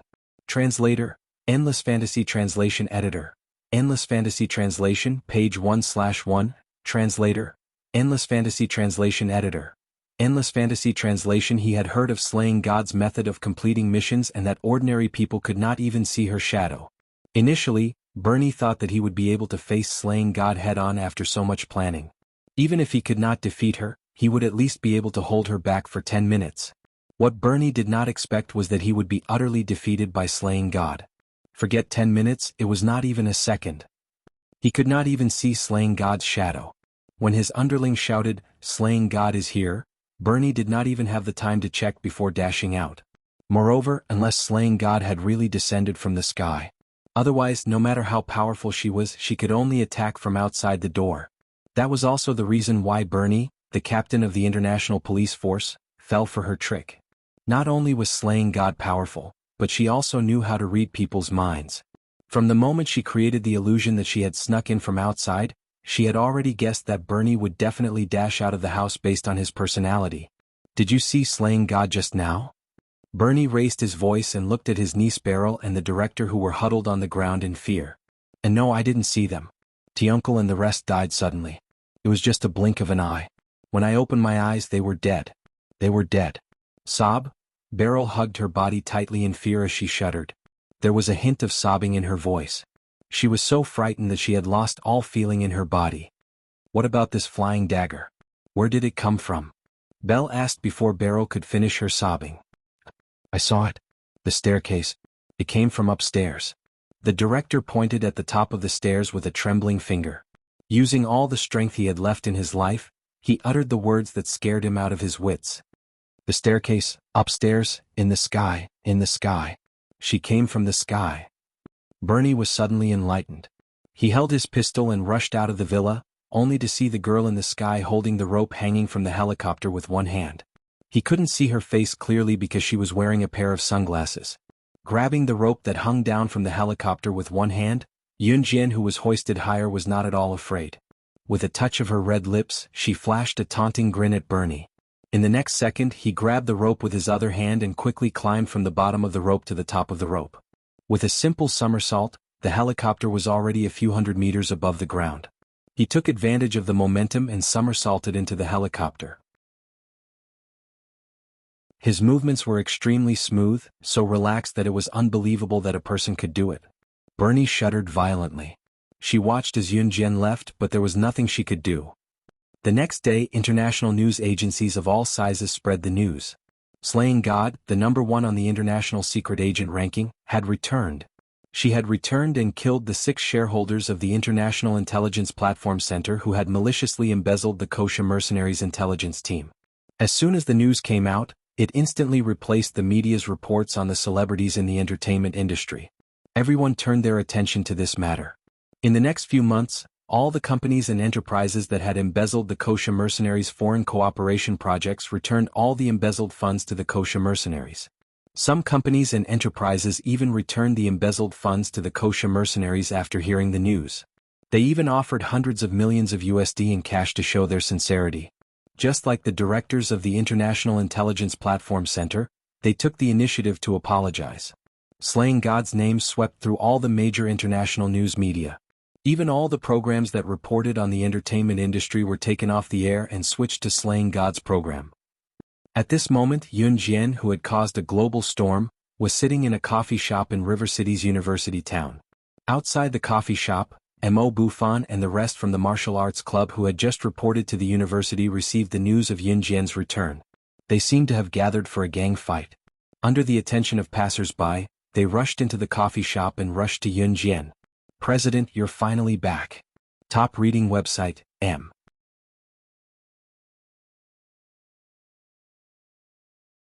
Chapter 2508. Translator, Endless Fantasy Translation Editor. Endless Fantasy Translation, page 1/1. It had been 15 or 16 days since the first day of the new year, and since that incident had happened. It was time for the students to return to school. There were more than 10 universities in Jiangqing University City. The university students here generally started school early. Jiangqing City of Zhe Province paid more attention to academics, so the school started school early. The winter and summer holidays were very late. Of course, this was not a good thing for the students. At that time, Mo Bufan led a group of people into the coffee shop as if they were going to fight. They surrounded Yun Jian. Yun Jian held a cup of coffee in her hand and tasted it carefully. She did not turn to look at Mo Bufan and the others. "How was last year's martial arts competition?" she asked casually. Yun Jian had taken a leave of absence a year ago. At that time, the martial arts club was about to hold a martial arts competition. Before leaving, Yun Jian had trained Mo Bufan and the other members of the martial arts club. Of course it was a complete victory. President, you don't know, but after our martial arts club won a complete victory last year, we represented all the universities in Jianghu City and participated in the provincial martial arts competition. We also got into the top 3. If nothing goes wrong, the school will arrange for us to represent your province in the national competition in the next few days. Since you're back, President, you should participate with us.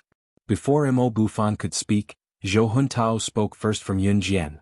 I won't participate. Yun Jian pursed her red lips. After speaking, Yun Jian handed an invitation to Mo Bufan and the others one by one. Then she stood up and said to them. On April 1st, I will hold an engagement party at Hubble Island. There will be a car to pick you up. This is the invitation. This invitation was made recently. Yun Jian had already sent out invitations to many people. The 1st of April was Yun Jian's birthday. It could be translated as CE without the intonation. Perhaps it was fate for her to be with CE. Yes, President. An engagement party at Hubble Island. Hubble Island was voted as the world's sexiest beach by Country M's Newsweek. Along the beach, there was a luxurious resort consisting of 25 colorful villas. And Hubble Island is most famous for its pink beach. Other beaches are yellow, but Hubble Island's beach is pink. It's made of real pink sand. This is King romantic. Zhou Huntao said to Yun Jian with admiration. Yun Jian pursed her lips and said to them, remember, on the night of March 31st, there will be a special car to take you to Hubble Island. Even if he forgot to take a dump, he would not miss such a good opportunity. A free vacation on Hubble Island, haha. Zhou Huntao laughed wretchedly. Alright, wipe your saliva. As an educated young master, Mo Bufan couldn't stand it any longer. He took a tissue and handed it to Zhou Huntao. Hearing this, the rest of the martial arts clubs burst into laughter. It was almost the middle of February, and there was still about a month and a half before the engagement party. Less than a week after Zhou Huntao invited Yun Jian to participate in the national martial arts competition with them, the school sent a notice to Zhou Huntao, Mo Bufan, and the others to pack their luggage overnight and rush to the national martial arts competition. Because they were notified in advance, they were not in a hurry. Although Yun Jian did not participate, she was invited by Mo Bufan and the others to watch the competition. This time, the venue of the competition was in Liao Province. Liao Province was not close to Zhe Province, so they took a train for nearly 20 hours to get there. The winter in Liao Province was much colder than Zhe Province. That was the north, so it was naturally incomparable to the south of Zhe Province. After arriving at the venue of the competition in Liao Province, Mo Bufan and the others planned to familiarize themselves with the competition venue. It's the people from the shrine, hey. Just after Mo Bufan and the others arrived, a group of members who also carried the signboard of the martial arts club walked over from the opposite side and greeted Mo Bufan and the others. This group of people was also from a martial arts club.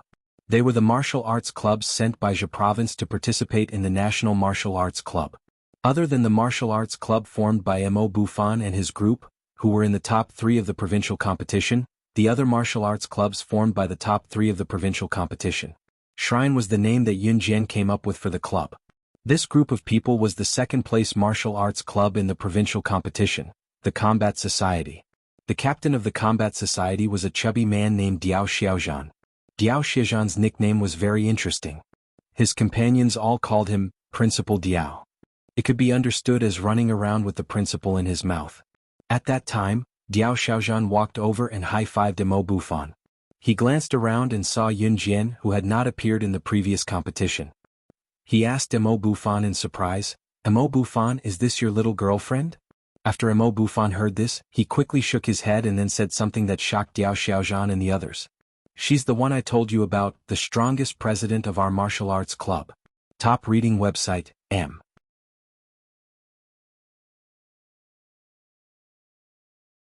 Chapter 2509. She's the president of your martial arts club? The one you told us about during the provincial competition last time.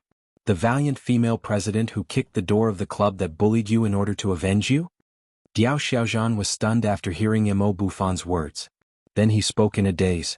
After that, Diao Xiaozhan touched his nose and looked at Yun Jian's thin and weak body with a surprised expression. From your previous description, I thought she was a valiant and burly girl. I didn't expect her to be.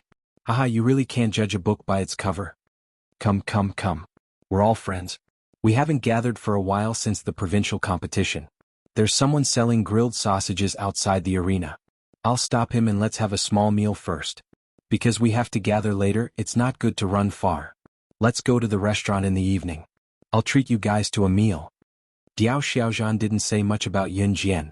He was also a relatively bold fatty. After saying this, he ran out to stop the old lady who was selling grilled sausages. After a while, Diao Xiaozhan ran back with a lot of grilled sausages in his hands. Come, come, come. I'll treat you guys. Yun Jian didn't argue and took the grilled sausages. At this time, Diao Xiaozhan and Mo Bufan were talking like old friends. In fact, Diao Xiaozhan and Mo Bufan only met once during the provincial competition last time. However, some people, although they only met once, could be like old friends who had known each other for half their lives. In fact, they were bosom friends destined to be friends. Hey, it's the Lobster Club from the same province as us. At this time, a girl from the martial arts club saw a group of people walking by not far away and said to everyone, "Hey, you guys are here too." After the girl said this to everyone, she stretched out her hand to greet the people from the Lobster Club. In this martial arts competition, there were only 3 martial arts clubs from each province that were qualified to participate in the national competition. The top 3 of Zhejiang province's provincial competition last time were all here. The group of people walking by not far away was the Lobster Club that ranked first in Zhejiang province's provincial competition last time. They were also the champions of Zhejiang province's provincial competition. Logically speaking, when everyone came out to participate in the national competition and met people from the same province, there would always be a sense of closeness. However, the female president of the Lobster Society took the lead and snorted loudly. Then she turned her head and walked away. The girl's hands stopped in midair and the air froze. *CK How can they bully people like this? How can they? Zhou Huntao was the first to feel displeased. It's okay, it's okay. The girl quickly stopped Zhou Huntao. This girl's name was Yuan Pingping. She was very honest and friendly. Her looks weren't bad either. Although she wasn't a peerless beauty, she was still pleasing to the eye. The president of the Crayfish Society is called Long Xinyan. I heard that she likes to eat crayfish very much, so she named the society this way. The people in her society don't like to talk to people. Mo Bufan explained to Yun Jian. Yun Jian had never participated in the competition before, so she naturally didn't know anything. Okay. Yun Jian nodded. 10 minutes later, all the martial arts clubs were gathered here. They're here, the judges are here, someone shouted. At this time, a few judges who were dressed very conspicuously entered the venue. The competition wasn't going to be held immediately today, so the judges were here to familiarize themselves. At this time, a few judges entered the venue. When she saw a foreign woman in her 20s, Yun Jian narrowed her eyes. This was none other than the niece of the previous Interpol team's captain, Bernie Beryl. However, Yun Jian wasn't surprised. This was because Bernie's niece was learning martial arts from Z country. Yun Jian had seen a brief introduction of Beryl in Bernie's detailed information. Translator. Endless Fantasy Translation Editor. Endless Fantasy Translation. The moment Beryl entered, Long Xinyan, the president of the Lobster Society, suddenly raised her voice smugly and spoke to her companions in a boastful tone, flaunting her knowledge. Did you see that? That judge is the niece of the Interpol team's captain. My parents even brought me to her house as a guest before. That's why she knew so much.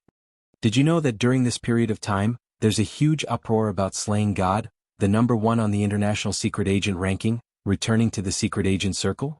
The first mission she carried out after returning was related to Beryl. Beryl, that's someone who has seen the true face of the #1 on the International Secret Agent ranking, slaying God.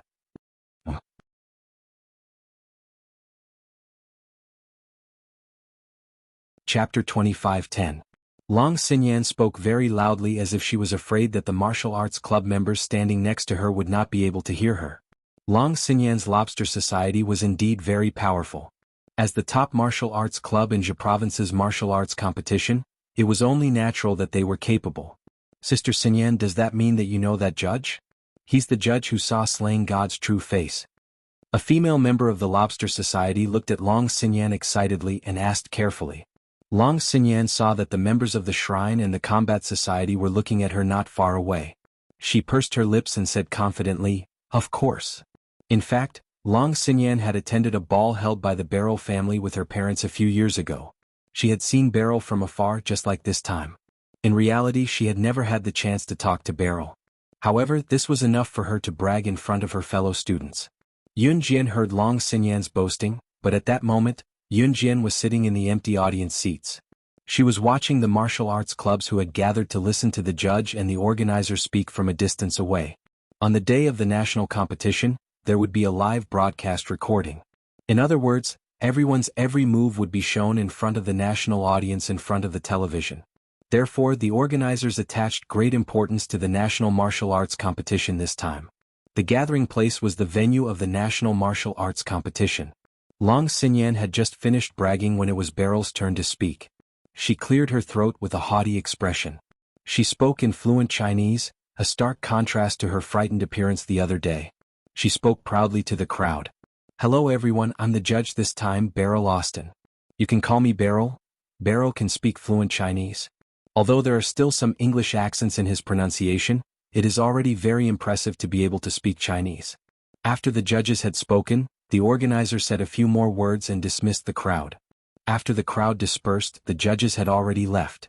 Seeing that Beryl had left, Long Xinyan boldly boasted. "I heard that Beryl saw slaying God's true face that day." She wasn't even flustered or afraid when she saw slaying God's true face. Rumor has it that slaying God was shocked when she saw Beryl. The more Long Xinyan spoke, the more excited she became. She saw all the members of the shrine and the martial arts society staring at her. That feeling made Long Xinyan feel proud. "Sister Xinyan, you know so much. Quickly tell us, what exactly happened at that time?" The members of the Lobster Society were the most agitated. A large group of people quickly surrounded Long Xinyan. It was as if he could see slaying God's appearance that day from Long Xinyan's words. When Long Xinyan saw that the members of the shrine and the martial arts society were still listening to her, she began to fabricate even more nonsense. Yun Jian ignored her. At that time, Yun Jian received a message from Snake. "Lizard," she told Mo Bufan and the others, "my friend is looking for me. I'm going out for a while." Then she walked out of the competition venue. Before he walked out of the arena, he bumped into Snake. Lizard, who had just entered. Snake. Lizard was looking for her because she wanted her to sign a return agreement with the International Secret Agent Assassin website. At that moment, Long Xinyan happened to catch a glimpse of Yun Jian and Snake. Lizard meeting. She glanced over in confusion. Seeing that Long Xinyan was looking over there, she stopped telling the story that everyone was very interested in. Everyone turned their heads to look. They saw Yun Jian taking a black pen from Snake. Lizard and signing her name under a thick contract in front of everyone. Looking at the strokes that Yun Jian left behind when she signed her name, it was extremely similar to the name of the person they were discussing at that moment.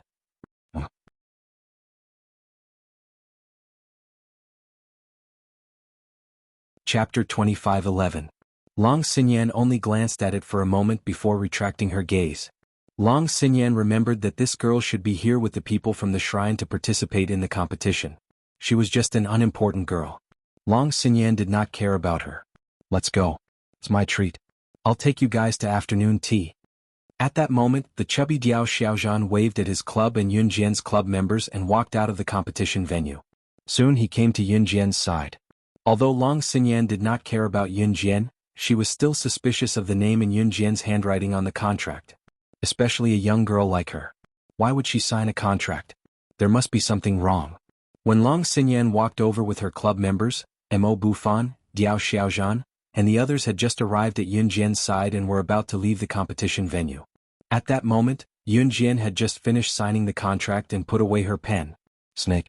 Lizard also took the opportunity to take back the contract. "Hey, wait a minute. The thing you just signed is a contract, right? Can I have a look?" Long Xinyan was interested and reached out to stop Snake. Lizard from taking back the contract. Long Xinyan did not give face to Mo Bufan and Diao Xiaozhan. However, because of this contract, she felt that Yun Jian was different from Mo Bufan and the others. Therefore, she wanted to get closer to Yun Jian. Even if she did not know Yun Jian well. His tone wasn't too bad either. No. Unexpectedly, Yun Jian rejected her. Snake. Lizard was one step ahead of Long Xinyan. She put away the contract and walked out. So be it. Long Xinyan was stunned. Then she immediately rolled her eyes. At the same time, the corner of her mouth twitched. Long Xinyan's martial arts was indeed recognized as powerful, but she did not know how to behave. Sometimes she even wrote her feelings on her face like an underage girl. Diao Xiaozhan was not stingy with his treat. He directly brought everyone to a crayfish restaurant and ordered 10 plates of crayfish. One had to know that crayfish was very expensive. One plate might cost 2 days of an ordinary person's salary. From this, it could be seen that Diao Xiaozhan clan was definitely well off. Otherwise he wouldn't have eaten so much. Come. Everyone eat quickly, don't stand on ceremony. Today I'll treat you all to crayfish. Eat that stupid president of the Crayfish Society. She's so stupid but she's acting like she's so powerful.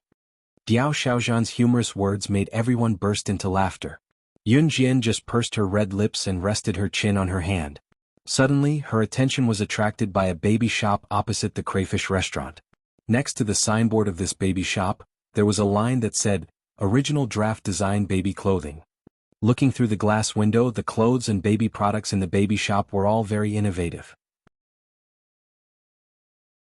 Thinking of the two guys at home, Yun Jian stood up and said to everyone, "I'll go take a look." Then she walked out. Just as he reached the entrance, he bumped into Long Xinyan and the others.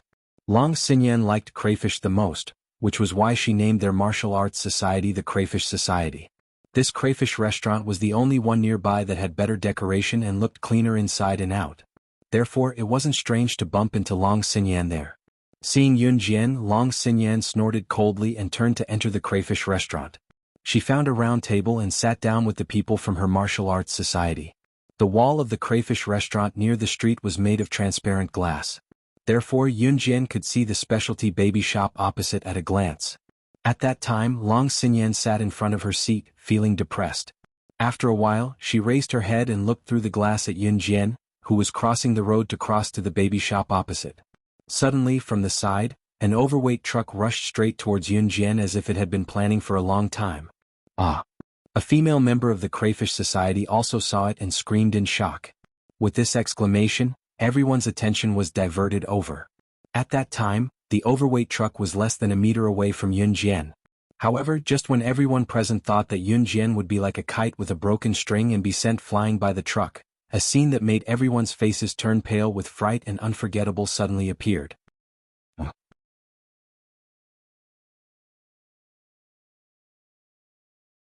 Chapter 25:12. It was an overloaded truck that had suddenly charged toward Yun Jian. Without giving Yun Jian even a second to react, the truck was already right in front of Yun Jian. There weren't many such coincidences in the world. Even if someone were to stand up and say that the truck had lost control and that it wasn't a deliberate attempt at murder, the spectators wouldn't believe it. That was because the truck's deliberate attempt at murder was too obvious. However, when the overloaded truck was only half a meter away from Yun Jian, everyone imagined that Yun Jian would be flung dozens of meters away and fall heavily to the ground, her head bleeding and her life in danger. Yun Jian didn't even turn around to face the truck. As though she had a premonition of what was about to happen, she jumped lightly with one leg and placed her right hand on the truck's hood. Just as the truck was about to hit her, she somersaulted and stood on top of the truck's hood. She was just 0.1 seconds away. Based on the truck's speed, if Yun Jian had been 0.1 seconds later, the probability of her being seriously injured would have been increased. Furthermore, with that collision she would have died without a doubt. However, jumping onto the truck's hood wasn't the end of it. After she somersaulted onto the truck's hood, she reacted within 1 second. Then she jumped lightly onto the truck's roof. After running for 2 steps, she jumped lightly and landed on the ground from the back of the truck. That series of actions sounded easy, but to actually do it was extremely difficult. The truck was still speeding forward. Jumping onto the truck's hood, jumping onto the roof, running for a few steps until she reached the back of the truck and landed on the ground. This series of actions not only required consideration of the truck's crazy speed, wind speed, resistance and other factors, but also the possibility of being flung off by such a fast truck. It was apparent that Yun Jian was so precise that there was not a single mistake, be it in the way she pinpointed or manipulated the various factors. Moreover, she reacted and completed it within 3 seconds. Yes, 3 seconds. Within 3 seconds, Yun Jian completed a series of actions that were almost impossible for ordinary people. He landed steadily on the ground. If it were anyone else, they would have been flung out long ago. Yun Jian. Mo Bufan and the others were so frightened that their faces turned green. With Mo Bufan taking the lead, they stood up and pushed aside the stool, running out of the crayfish restaurant with their long legs. Mo Bufan and the others did not spend much time with Yun Jian. However, Mo Bufan and the others treated Yun Jian as a true friend. Not only because Yun Jian was the president of their martial arts club, but also because she was their friend. They were on the same side. Mo Bufan took large strides. Because he ran too fast, he almost fell. However, he supported himself on the ground and stood up. Ignoring his sprained ankle, he was the first to rush out. Zhou Huntao, Zhou Dun, and other members of Yun Jian's martial arts club also rushed out of the crayfish restaurant crazily. They ran to Yun Jian and asked if she was injured and if she needed to go to the hospital. They were nervous, scared, and terrified because they treated Yun Jian as their best friend. It was a friendship that had nothing to do with love, family, or gender. "I'm fine," Yun Jian said calmly. At this time, the members of the Crayfish Club and the Combat Club also rushed out of the Crayfish restaurant and came to Yun Jian's side. When they saw Yun Jian's extremely calm expression, Long Xinyan, Diao Shuozhan, and the others who were already frightened and terrified of how Yun Jian could be so powerful, were completely stunned. No one was able to recover from Yun Jian's astounding performance for a long time. Chi bang. At this time, the speeding truck suddenly crashed into a building in front of them. The owner of the truck obviously did not get out of the car to call the police. On the contrary, he failed to hit Yun Jian. After hitting the building, he quickly reversed the truck, as if he was afraid that Yun Jian would find him, and quickly fled. Yun Jian was not injured, which meant that the driver did not escape. However, he drove away. What he did just now was undoubtedly a premeditated murder. Diao Shuozhan, Long Xinyan, and the others had yet to react. At this time, they were staring at Yun Jian in a daze. They saw Yun Jian watching the entire process of the truck escaping. "Oh my god, you just now, how did you?" Long Xinyan was so frightened by Yun Jian that she stuttered. Before Long Xinyan could finish her sentence, Yun Jian saw that the truck had left her sight. Everyone thought that she would be frightened by the scene just now, but she was not scared at all. Instead, she reached out her hand and calmly took out her phone in front of everyone. She made a call and said something that made everyone's faces turn extremely pale. "Lock onto a truck with license plate Liao B. U3616 on the 1st Street of South Road. I'll give you 1 minute. Before it leaves the 1st Street of South Road, blow it up."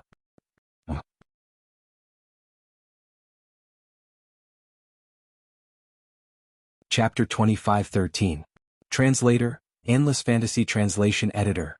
Endless Fantasy Translation, page 1/1. Fire the cannons and blow it up. These simple words stunned Long Xinyan, Diao Xiaozhan, the other members of the Lobster Society and the Combat Society, as well as Mo Bufan and the others who had already seen Yun Jian's strength. Who did you call? Fire the cannons and blow it up. I admit that the truck I saw earlier seemed to have deliberately rushed over to hit you, but you can't just say things like firing the cannons and blowing it up. Long Xinyan was completely shocked by Yun Jian's shocking actions and her unbelievable words. Now that she was talking to Yun Jian, she was a little incoherent. Yun Jian ignored Long Xinyan. After she finished speaking, she hung up the phone. She left Mo Bufan and the others with the words, "Go back and eat first," then walked to the opposite side of the road. In front of the confused crowd, she walked into the baby shop as if nothing had happened. Everyone present had clearly seen how horrifying that scene was. If she was careless, Yun Jian would have died on the spot. If it were a normal girl, wouldn't she have been scared to the point of crying and howling like a ghost or calling the police? Why? When the call was made, not only was it not a call to the police station, but it also used a commanding tone to order the other party to blow up the big truck just now. She's too arrogant. And who was she calling? Did she just blow it up because she said so? Also, why did she walk to the baby shop? Could it be that she has a child? What a strange person. Long Xinyan let out a series of sighs. She was frightened and bewildered just now. Not only was she shocked by Yun Jian's shocking strength, but she also felt that Yun Jian's words and actions were unreasonable. Where were the cannons? She even fired the cannons. She didn't have a child. Why did she go to the baby shop?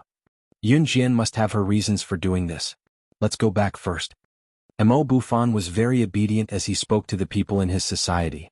Hearing Mo Bufan's words, everyone walked towards the crayfish restaurant. However, just as everyone turned around, Long Xinyan was certain that Yun Jian was just joking. Perhaps Yun Jian was simply delusional. Boom. An earth-shattering sound rang out from a place a little distance away from where the truck had driven away as if it was fleeing for its life.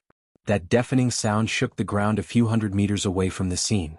When this loud boom sounded out, everyone's eyes suddenly widened. This was especially true for Long Xinyan. Long Xinyan was already certain that Yun Jian was spouting nonsense. What do you mean by locking onto the truck with the license plate number? I'll give you 1 minute to blow it up. That's all bullshit. He probably wanted to show off in front of them. That was what Long Xinyan thought at first. Even the ground shook violently when the explosion of the cannon rang out. Only then did Long Xinyan react. Don't tell me that it's really like what Yun Jian said. An hour later, the relevant personnel had already rushed to the scene. At this time, Long Xinyan and the others had also heard about the scene. For some unknown reason, the truck had almost hit someone. Halfway through its escape, the truck had suddenly exploded. The truck was destroyed and the people were killed. According to witnesses, the truck had suddenly exploded without any warning. Other than the truck itself and the owner, no one was injured. It was as if the heavens were punishing him for escaping. There were no traces of the truck being tampered with at the scene. When they heard the news, Long Xinyan, Diao Shuozhan, Yuan Pingping, and the others present were so shocked that they slammed the table and stood up. Long Xinyan's eyes widened even more exaggeratedly. She looked at Yun Jian, who had already bought many baby products from the baby shop, in horror. She said in disbelief, "Just now? It wasn't you just now. Was you?" Halfway through her sentence, Long Xinyan deflated. She sat back in her seat as if she was paralyzed, her face pale with fright. Didn't Yun Jian make a call just now before it exploded? How did it end up? She had a feeling that if she dared to complete her sentence, her ending would not be better than the truck owners. At this moment, just as Long Xinyan was so scared that her entire body was covered in cold sweat, she clearly saw Yun Jian looking at her from the corner of her eyes. She smiled coldly and opened her red lips, saying something that made Long Xinyan's spine go numb. Don't meddle in things that you shouldn't meddle in. Otherwise, you'll be the next to die. Translator, Atlas Studios Editor, Atlas Studios.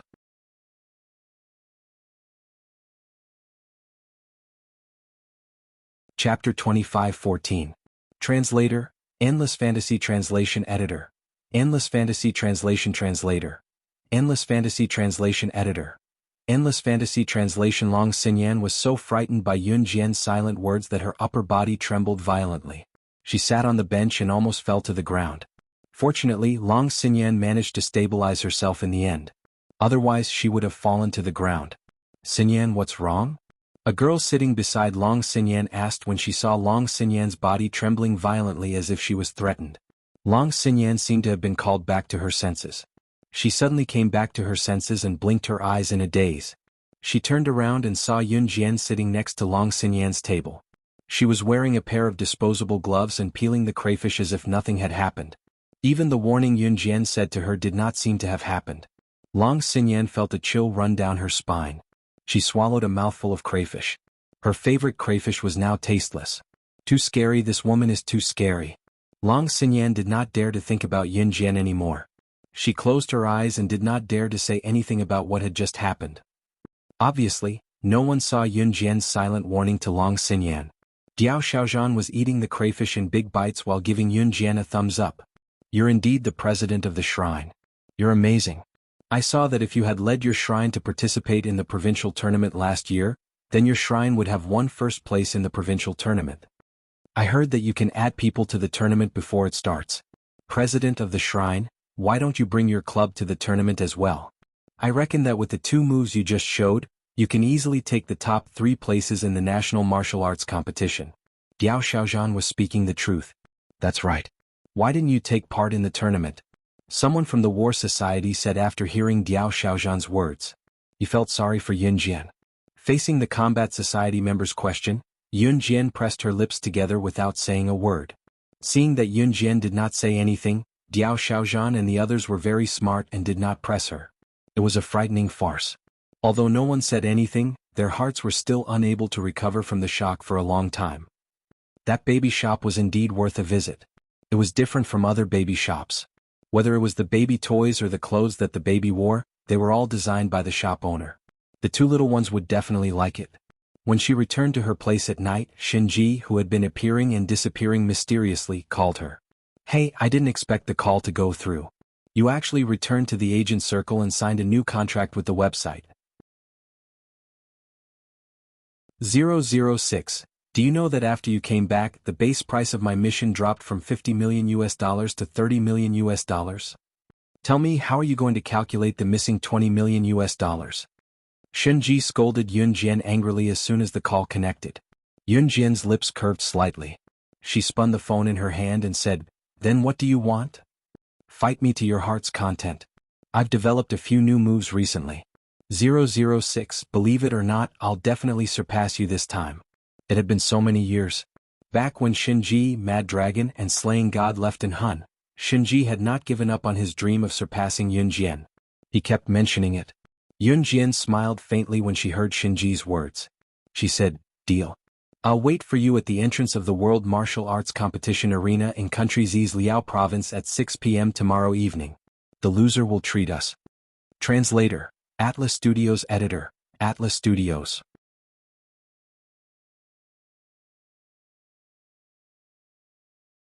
Chapter 25:15. Translator, Endless Fantasy Translation Editor. Endless Fantasy Translation, page 1/1. As soon as Yun Jian finished speaking, Shinji hung up with a beep. Yun Jian knew Shinji's personality. Based on her personality, she should have left all the internal and external forces of the Soul Eater organization and rushed over from abroad. After all, to Shinji, defeating Yun Jian and surpassing Yun Jian's achievements was her only dream. Yun Jian tossed her phone on the bed and stood up to stretch before heading to the bathroom for a shower. She had called Shinji to Liao Province for no other reason than to get her to spend $1 million. They had been rivals for so many years. It was only right for Shinji to treat her to a meal. Reality proved that Yun Jian knew Shinji very well. Shinji hung up the phone and rushed to Liao Province without even putting on his clothes properly. Shinji was Yun Jian's rival. The two of them had known each other since they joined the Inhun organization. This was different from the friendship between Yun Jian and Mu Ying in Inhun. Yun Jian had never treated Shinji as a friend. The two of them were rivals who competed against each other. However, after so many years, the two of them had gone from being insignificant dust particles who could die at any time when they first joined Inhun organization to being the top figures in the international scene. The only thing that didn't change was that they still treated each other as rivals. This was a completely different way of getting along with Yun Jian, Snake, Lizard, Qingyu and Lan Su. Snake, Lizard, Qingyu and Lan Su only listened to Yun Jian's orders. Shinji, on the other hand, only treated Yun Jian as her rival, someone to surpass. The two of them could climb to this height because they competed against each other.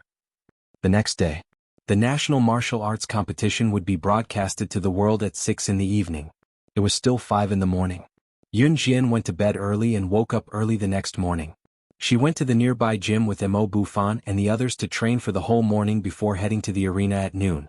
Mo Bufan and the others were rehearsing for the competition at night. Yun Jian sat on the side and watched, giving them pointers from time to time. Halfway through, Mo Bufan and the others were thirsty but they couldn't leave because of the rehearsal. Yun Jian didn't refuse and went outside to buy them mineral water. There weren't any big supermarkets near the arena, only a small shop. After buying a pack of water, Yun Jian habitually handed the shop's Shinji to the shop owner. The owner had been waiting for Yun Jian to give him change but was surprised to receive a bank card instead. "This is a small business. I only accept cash." In this day and age there were very few places where cards and could translation.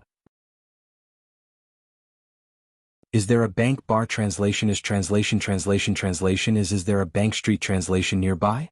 Is translation is translation Lu Fifi translation is translation Is translation Yun Jian accepted the card and was about to withdraw the money. "Are you here to buy water for the members of the martial arts club?" "We are here to help the organizer buy water for the members of the martial arts club. How about I pay for the water with the money given by the organizer? You can take it first." An elegant male voice sounded. Yun Jian turned her head and saw a handsome, highly recognizable boy about 184 meters tall talking to Yun Jian. "Thank you." Yun Jian glanced at the boy. After saying this, she walked over to pick up the mineral water she had just bought and walked to the arena.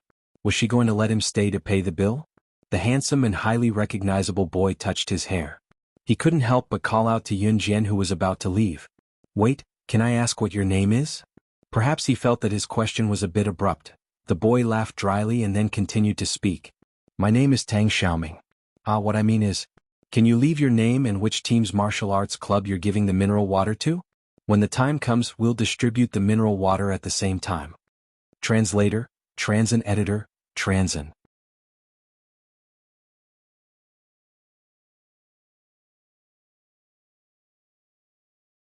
Chapter 25:16. Translator, Endless Fantasy Translation Editor. Endless Fantasy Translation, page 1/1. There was nothing wrong with Tang Xiaoming's words. Yun Jian didn't take the water from Tang Xiaoming for free. Instead, the organizers had planned to distribute the mineral water to every member of the martial arts club. Yun Jian just took it early. Taking it early meant that Mo Bufan and the others wouldn't be able to get the mineral water when it was time to distribute, so they had to register in advance. Yun Jian's shrine. She didn't stop moving forward or even turn around. Those indifferent words came out of Yun Jian's mouth. With one hand in her pocket, even if she was carrying a cheap white plastic bag, it didn't reduce Yun Jian's aura at all. Tang Xiaoming took a few more glances. Brother, are you dumbfounded? Don't forget that you still have a delicate fiancé at home. The one your parents set up for you. The boy standing next to Tang Xiaoming waved his hand in front of Tang Xiaoming's eyes a few times to attract Tang Xiaoming's attention back. Tang Xiaoming came back to his senses and scratched his head habitually. Don't mention her. I feel weak all over when she's mentioned. Mo Bufan and the others rehearsed until the afternoon when the competition was about to start. Yun Jian went out for a walk before coming back. Yun Jian had already expected that this national martial arts competition would be broadcasted to the world, so there would be constant rehearsals before the competition. It was simply unrealistic for Yun Jian to be obedient and line up in the queue to rehearse. Therefore, she refused to participate from the beginning. At that time, Yun Jian had just returned to the arena. The arena was very big. Mo Bufan and the others were now at the competition venue.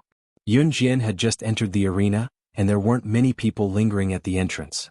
Suddenly, a coquettish female voice sounded from the other side of the arena. Xiaoming, wait for me, Xiaoming, don't walk so fast, I can't catch up with you. Coincidentally, not long after the voice rang out, Tang Xiaoming, who was 184 meters tall, had a handsome appearance and had a rather high discernment level, quickly walked over as if he was avoiding the plague. Behind Tang Xiaoming was a young girl, who was speaking to Tang Xiaoming in a coquettish voice.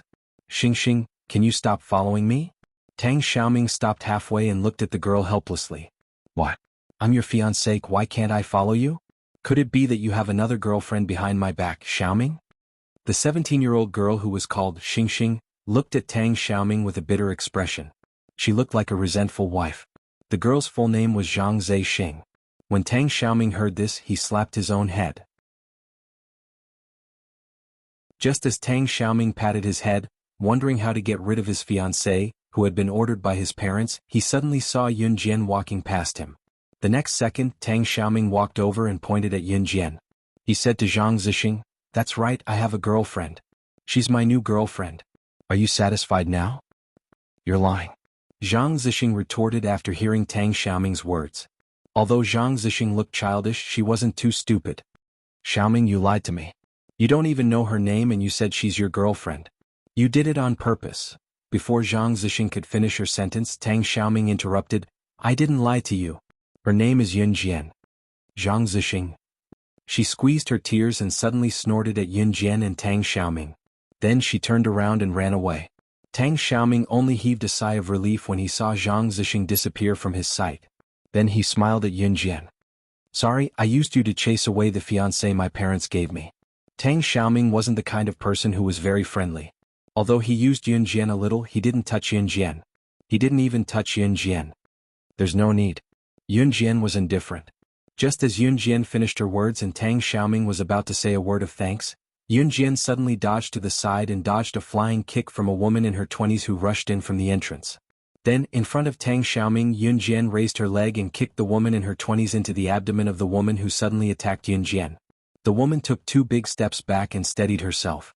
This sudden scene made Tang Xiaoming, who wanted to say another word of thanks to Yun Jian, dumbfounded on the spot. However, he saw Yun Jian's cold smile. She looked at the woman who attacked her sneakily. In front of the passers-by and the shocked Tang Xiaoming, she said to the woman, "You came here to fight me. Let's make it clear in advance. If we fight, I'll treat you to a meal if you lose. You lost to me by 1 move. It just so happens that I've taken a fancy to a pastry master in Country F who made a pastry worth 500,000 yuan. Remember to treat me to it next time." Translator, Henyi Translations Editor. Henyi Translations. You're tuning in to the Han Li's Wuxia Adventures YouTube channel. We're so grateful for your support, and don't forget to subscribe to join us on this incredible journey through captivating stories. Your generosity through donations truly makes a world of difference, as it's the primary source of revenue that allows me to expand and enhance this channel for you. Thank you from the bottom of my heart for being a part of this adventure.